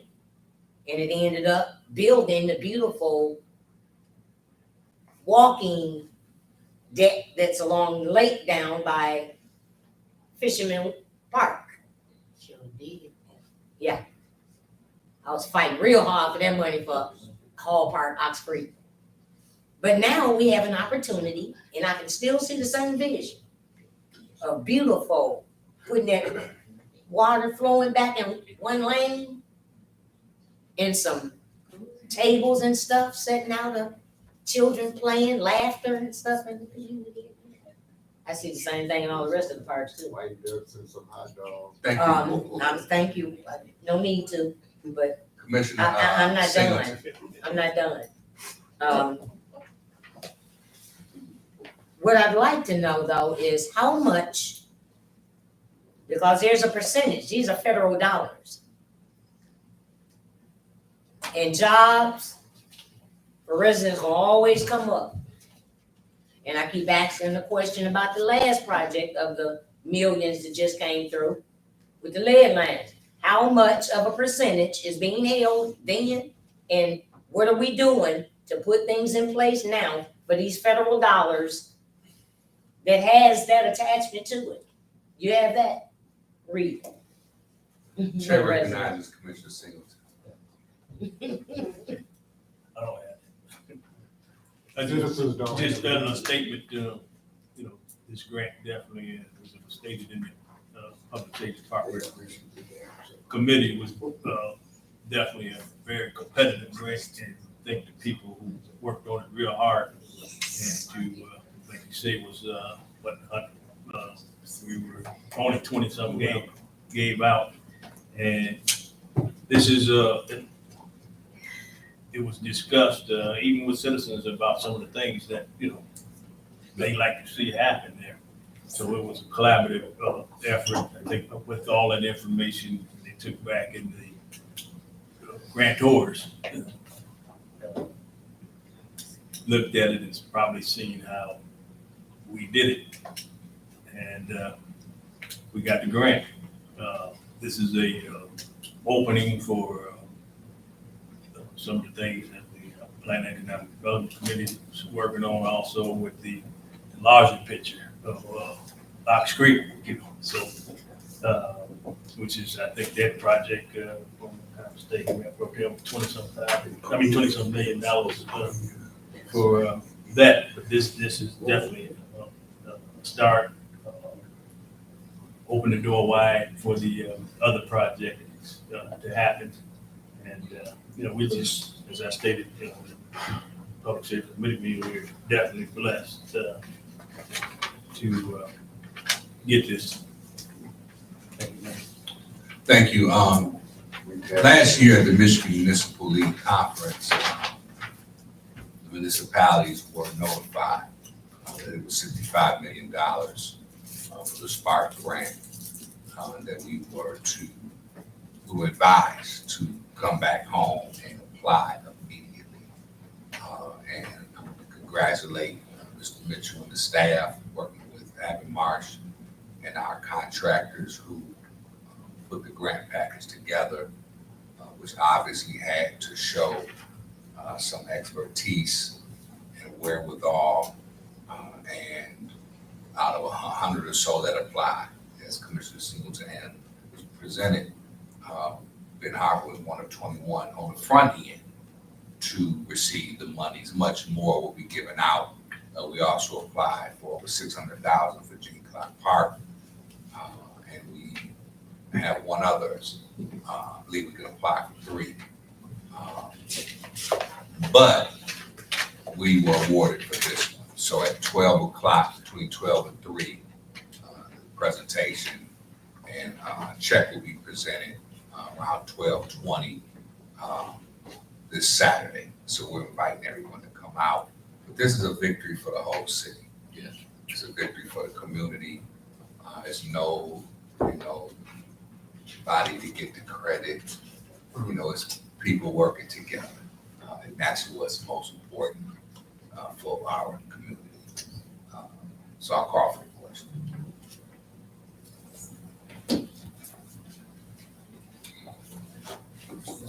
Clerk right here.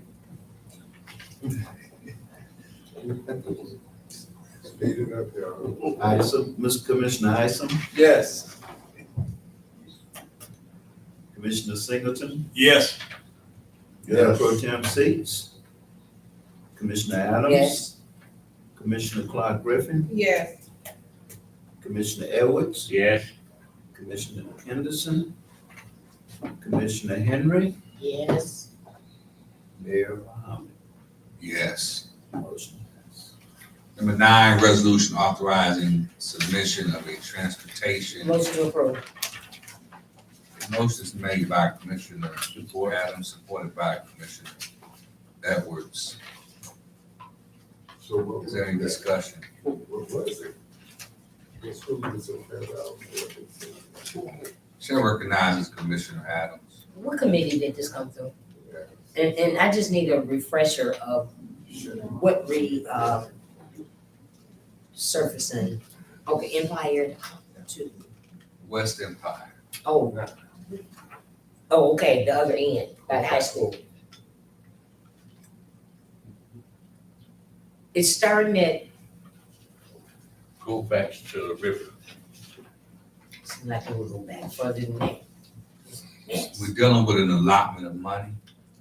Can we It's- add it's to a- it? It's a grant Okay, that So- we're applying for. Okay, But so- this allows for us to apply for the grant okay, so we can get the money okay. to do the research. Okay, so, Not taxpayer okay, then that's a good thing, that's a wonderful thing. But while we are here, and before we get to that point, I'm glad that we have listening ears here, enough to know of, me reminding something that I stated earlier, which was fixing the infrastructure underneath before actually fixing and resurfacing the road. So that it's not something that we're going back over and spending taxpayer dollars on. If we can do this thing in a simultaneous way to just get it done and save overall. Not just this project, but all projects moving forward. That's why it's in front of us tonight. And I'm just stating that fact while we got somebody from Abimars here tonight. I appreciate that. Chair recognizes Commissioner Singleton. Just for clarity, it did come through public safety. Thank you, Commissioner Singleton. Chair recognizes Commissioner Henry. Yeah, thank you, Mayor. So, 20% of it, of the match, of the grant is, city. Is this is, considered Major Street? So it's coming out of Major Street Fund, Correct. the 20%? What constitutes, that particular area to be deemed, more in need of repair than some of the other local streets? Because this funding is coming out of Major Street, so it would have to be matched on a major street. You can't use Major Street. I understand that, Mayor. Local. Mayor, I didn't ask you When that. you ask what constituted, No, I know it's major. I told you it was major. We in agreement that it's major money and major street. So I'm asking you, through whoever needs to answer my question, Maya, is what determines what street, major streets need repair compared to another one? So that little area there going down to the river is determined that it's in worse shape than some of our other major streets? so Mr. Mitchell worked with our contractors. And You mean based our upon engineers? engineer, Okay, our contracted engineer at the Myers. okay, Okay, I'm just short talk because we're coming up on 10 o'clock. that's all right. We've been here before. We can't go beyond 10. Yeah, We will we've been here not. before. Tonight, this is in front of us. Mr. Mitchell worked with the Avon Marsh. This grant is specific, point of order, please. This grant is specific for certain streets. Can't be used on other streets. It's specifically this grant. This street was selected by our experts, by our contractors, working with our manager. It's not taxpayer dollars. And this is an opportunity for us to have a major street, West Empire, which is in a residential area leading down to the river, to be fixed. What is the problem? The other party. Why is this such an issue for us to approve Point of order. to Point of get order, our Mayor. Point street of order, Mayor. fixed? The other order, Mayor. The other end of Empire. Because that is my job to ask the question. And that's what I'm going to do. And I'm gonna insist that I get an answer. And most of them are not from you, Mayor, because you don't always have the right answer. And you are correct. So I do ask questions and I do expect to hear an answer as to what determines that that little section of streets is in worse need than another major street. My God. You wanna answer that, Mr. Mann? We'll let the experts answer that. We have a rating system. May I? You can come up, please. Rating system. So that answer, you can answer my question. I know you can. Yeah, West Empire was actually selected by street superintendent. So we worked with city staff on selecting that street as part of the actually resurfacing package that the city is putting out for bids for using the local income tax money. This grant came out of here and it was an opportunity to get additional grant funding to replace Empire as part of that stretch. And actually on that map that we showed sanitary sewer underneath that as well. So we're trying to spread out that dollar and grant funds as much as we possibly can to get that. So, but the street superintendent, Mr. Demetrius Meeks, called us and said, "Hey, Empire south or west of the school, take a look at it, and it's in rough shape." So we put this program together with this estimate of the maximum dollars that you can apply for to put that. Now, to answer Commissioner Adams' question, you can add to it. So this is the maximum. This is the maximum that you were applying for, but you can put out a $500,000 project if the city would like. You just have to pay the difference. Okay. Thank you. So, Chair recognizes Commissioner Adams. so that was my cue to come in again. Because we have not had a city income tax meeting to give an opinion about what we'd like to see. That group does not exist anymore and it needs to. Right. Because this was the perfect opportunity for us to visualize more residents that live in the city of Benton Harbor whose tax dollars we've talked into paying into, tearing their cars up on the other end of Empire. It's very unfair for us not to add to that with the city's income tax dollars, fixing that infrastructure underneath with some of those dollars we got left from the lead lines or whatever, and fix the whole Empire. I'm all for it. And Broadway too. From Pipestone to the river. How about that? Thank you. Stop I call for the asking. question. Commissioner Singleton? Yes. Oh, with that, with that, Pro Tem Seats? Yes.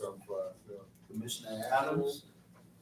only with that, added caveat,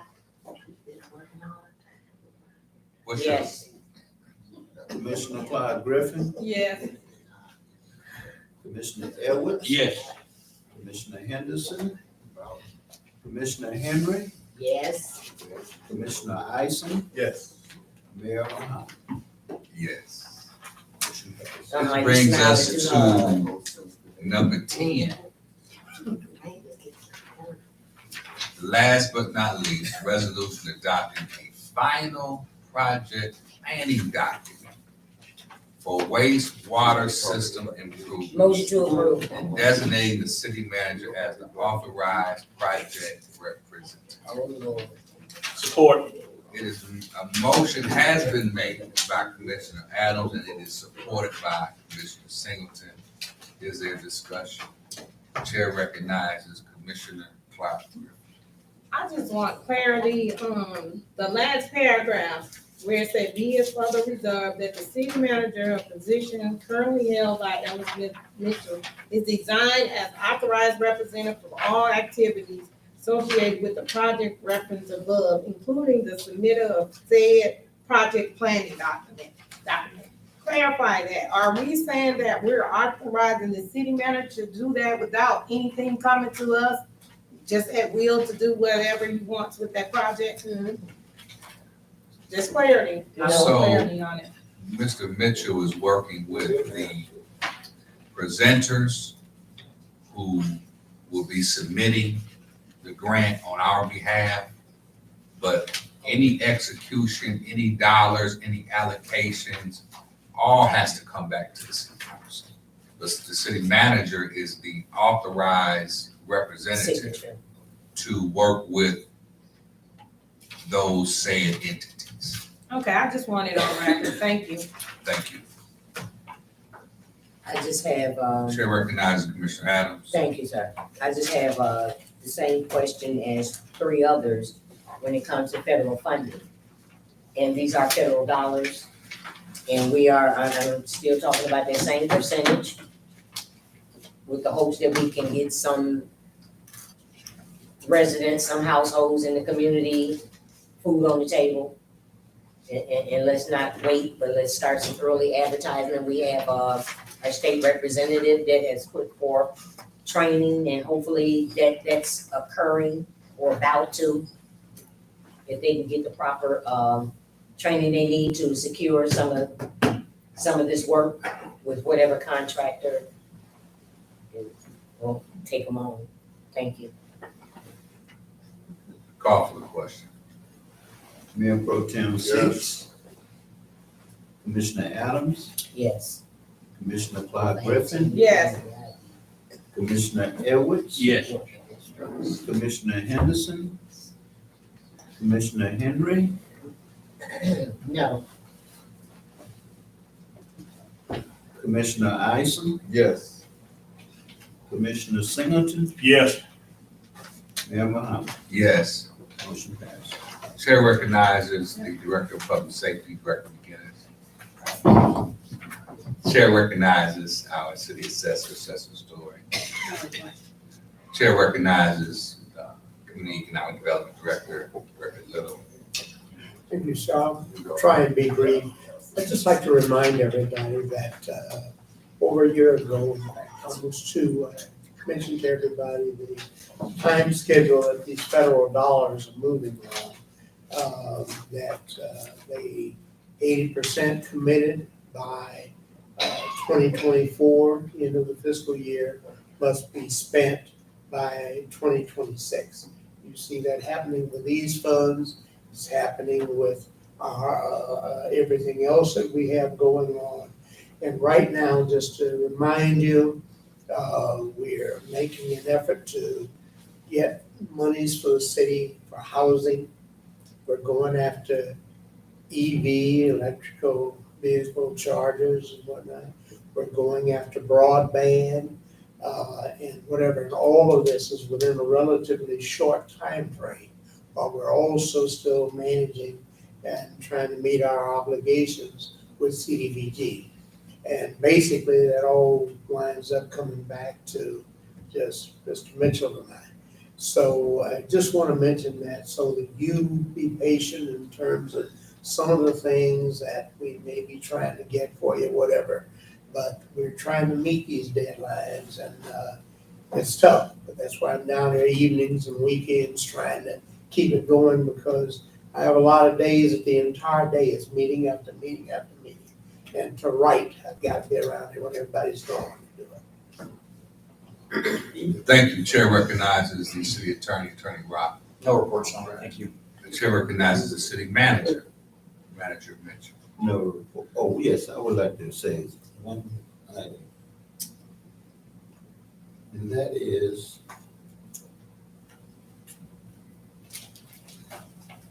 I want to remind everybody something. I want to remind the gentleman who spoke on the subject about the cemetery. Cutting season was starting from May to December 1st. And you yourself just said that the contractor was not there, or was, you said the grounds were not in good shape on December 5th. And I want everybody to know, yes, they were, because we were not cutting at that time. We were not raking leaves, but the leaves had been raked and the leaves had been reblown. I was out there when they were blowing all over my face and clothes. You gotta get them up.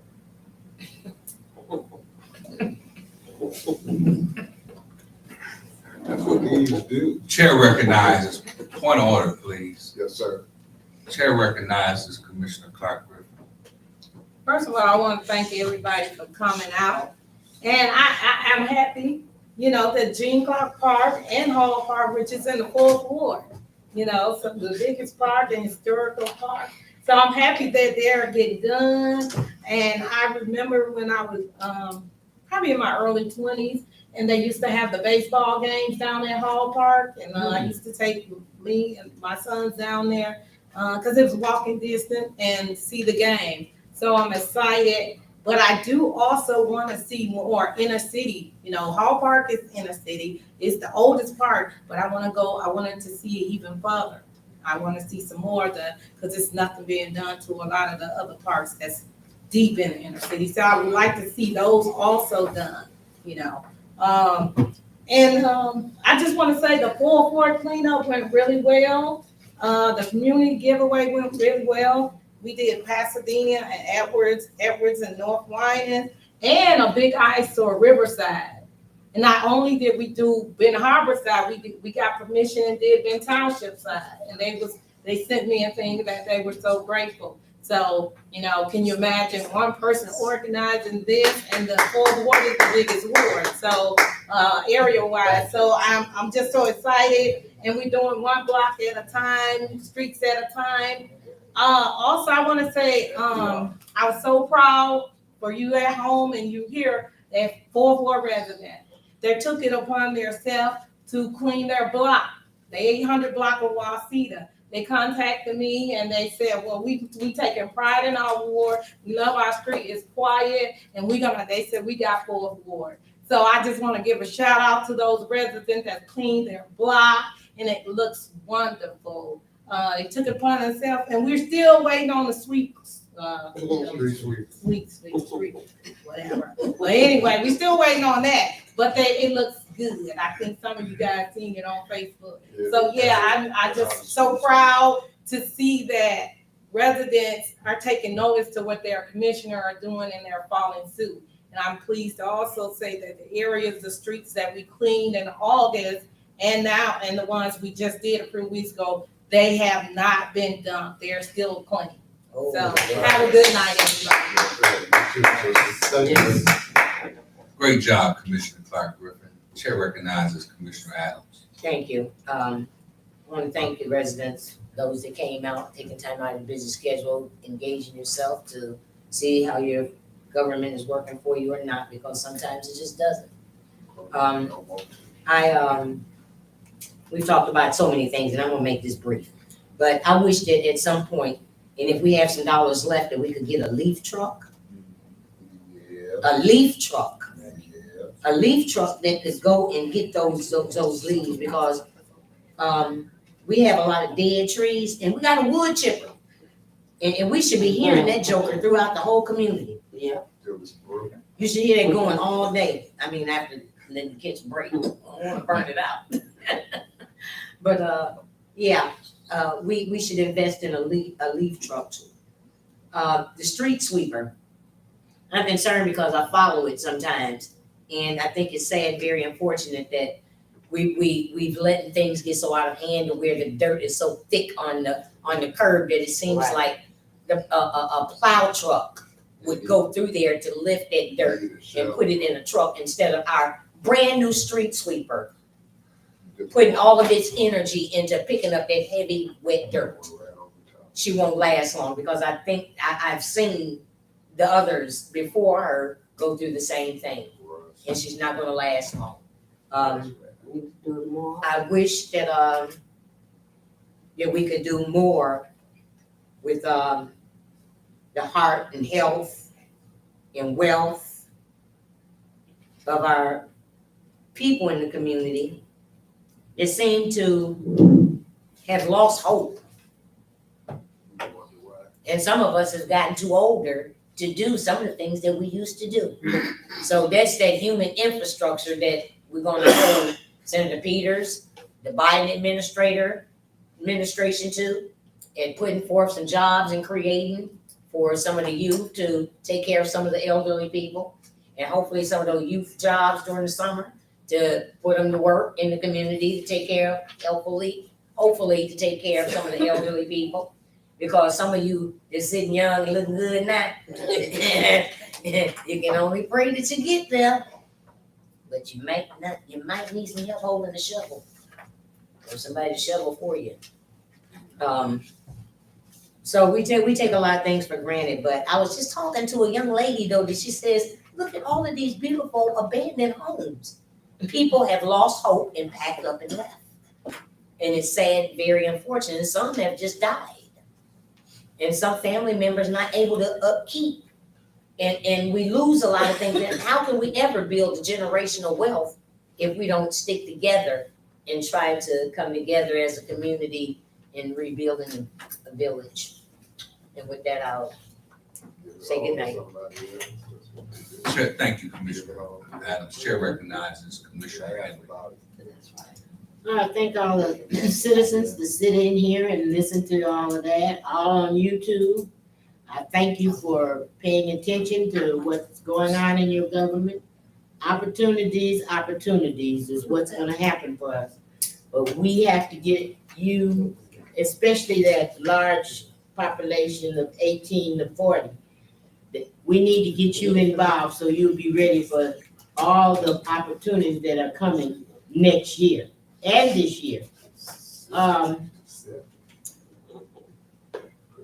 have to always go back to jobs. And we have project after project after project. And we have all know that we have Section 3, which allows us our people to work. It was a resolution that was put in place, and on top of that, it was put into our community block grant plan. But it's not being implemented. It should be in the contract. When you write that contract, you should say, you have to abide by Benton Harbor Section 3. Yep. If it's not in the contract, shame on us. No vote. We got contractors here. They said subcontract 25%. When I went on Black Wall Street, first time we had a Black Wall Street where we can monitor our black businesses. They're small, but they're talented and they can do the job. And we will support them. But we need Amber March, city manager, assistant city manager to put that word in the contract. If it's over $200,000 of federal money, it's Section 3.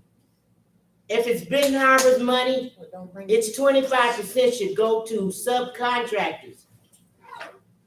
You don't have to have anything but insurance to be a subcontractor and the skill to do it.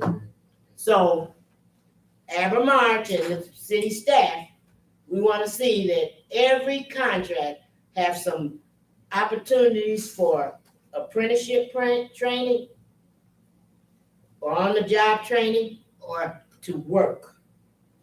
Everyone. All this money coming through here, because I am monitoring how much Amber March gets on each project. So don't think that I'm not going to look at what Amber March gets compared to what the city's citizens get. That'll be next on my agenda. Thank you. Thank you so much, Commissioner Henry. You're welcome. Comments. Chair recognizes Commissioner Edwards. Thank you, Honorable Mayor. Thank you everyone for coming out. I would like to say this Thursday. No, I'm sorry. April 27th, let me get this straight. April 27th, Ben Harbor Got Talent Finals. Did two shows, got the last one coming at delivery 5 to 8. Ben Harbor Got Talent Finals. If you come, no, everybody there is not from Ben Harbor. Got it. Okay. Ben Harbor Got Talent, sponsored by Novo, Delivery, Power 105.3. Gospel host Michael Edwards. Proceeds are going to Parks and Rec and the DDA. DDA, why the DDA? Because it's the Planneries on Main Street. Rest is going to Parks and Rec. April 22nd, this Saturday, Earth Day, Ox Creek, Hall Park, clean up, get together, see what we're doing, kicking it off. Sweeney Winnie's, those of you like Sweeney Winnie, Main Street hot dogs, he will be serving the hot dogs. The Polish is, we have another vendor out there, I can't think of the name right. Yours truly, Commissioner with a Wish, will be playing your music. We will have, I guess I can't say, I should ask Marcy. We will have two of Benton Harbor's oldest residents to give us a little history about how Ox Creek how Ox Creek and Hall Park was when they were my age. So at least you know they're older than me. That's this Saturday, April 22nd. Also, May 13th, let us not forget, after the Blossom Time Parade will be the second Blossom Time Benton Harbor Block Party, sponsored by the same three, Novo 105.3, and delivery. Again, proceeds are going toward Parks and Rec. So let me answer this question because I know I'm gonna get it and I always get it. I thought Whirlpool was doing it. Okay, programming. We need gloves, balls, sticks, all that kind of stuff. So that's what that is for. So it's not for major repairs and all that. So that being said, I would like to also say to everyone here, enjoyed working with you these almost 3.5 years. It's my 4th year, my first term. Thank you very much. If there's anybody in here voted for me, thank you if you didn't. So hopefully I'll get another second term. But I would like to say this before. Love every one of you all in this building. Thank you much for being here. It is 9:40. Let's go home. 43. Chair recognizes Commissioner.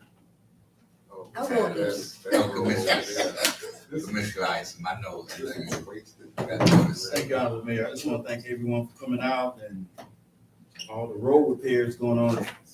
Paw now Empire, 94, 96, 31, all roads leads to Ben Harbor. Expect great things. God bless you. Chair recognizes Commissioner Singleton. There you go, Mayor. Real quick, a lot of things going on. Parks, all parks coming up. Union Park was done last year. Cotton Park, I think over there on Pipestone Bridge. There's some talk about Broadway and some of the other parks. So this guy is definitely working hard at it. You know, so people are talking and citizens are getting involved too. Public safety, real quick. We will be having a couple of special meetings because the public safety department has a lot of information that they want to be put out. Working on some plans for summer. Past meeting, we had a gentleman that come talk about block clubs. So it's a lot of things that's going to be going on, and we can't wait till monthly meeting. So what we call it, special meetings to get that information out. That's it. Chair recognizes Mayor Pro Tem Seats. Thank you, Honorable Mayor. I'm gonna be quicker than possibly. Just grateful to be here tonight. I really am. I won't say too much. Might start crying there. I was almost out of here. You know, was almost gone. You know, I'm with the hand of God that kept me and brought me this far. And wasn't just here because I didn't want to be here. I had to have 2 emergency surgeries.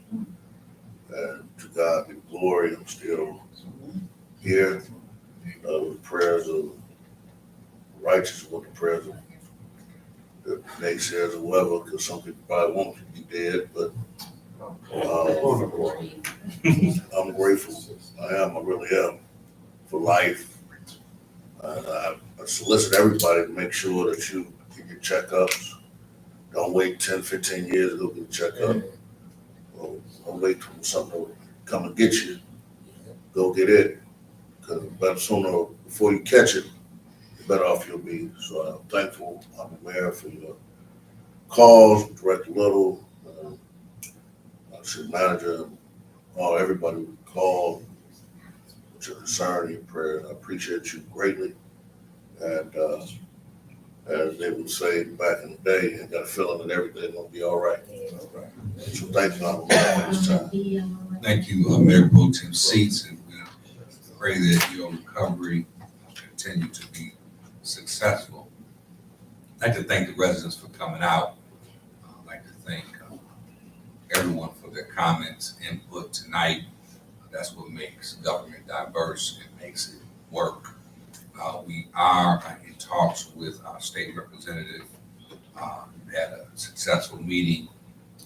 We are going to bring to the Public Safety Committee a request for the state of Michigan for a grant of $2.75 million to set up a transfer station and compost yard with necessary equipment to improve the city's solid waste handling process to produce significant savings, enter into recycling, and which is something Commissioner Henry has championed, and possibly is at some point be able to provide services to others.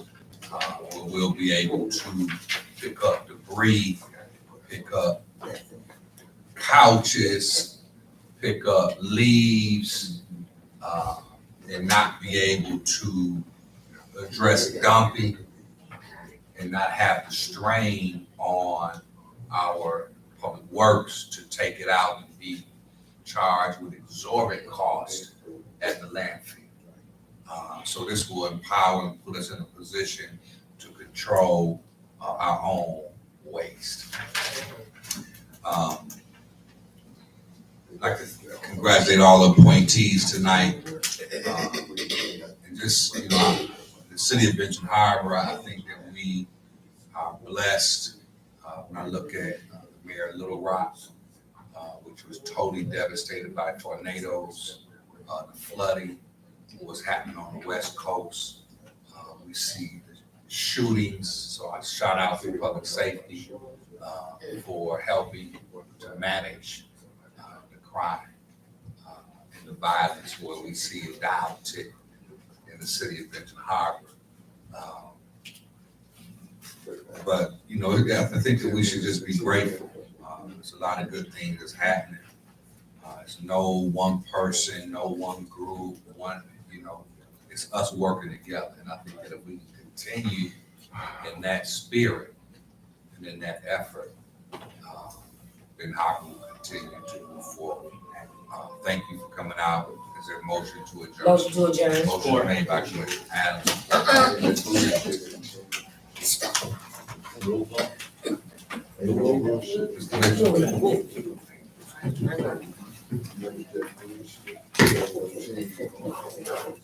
Mayor Pro Tem Seats, Yes.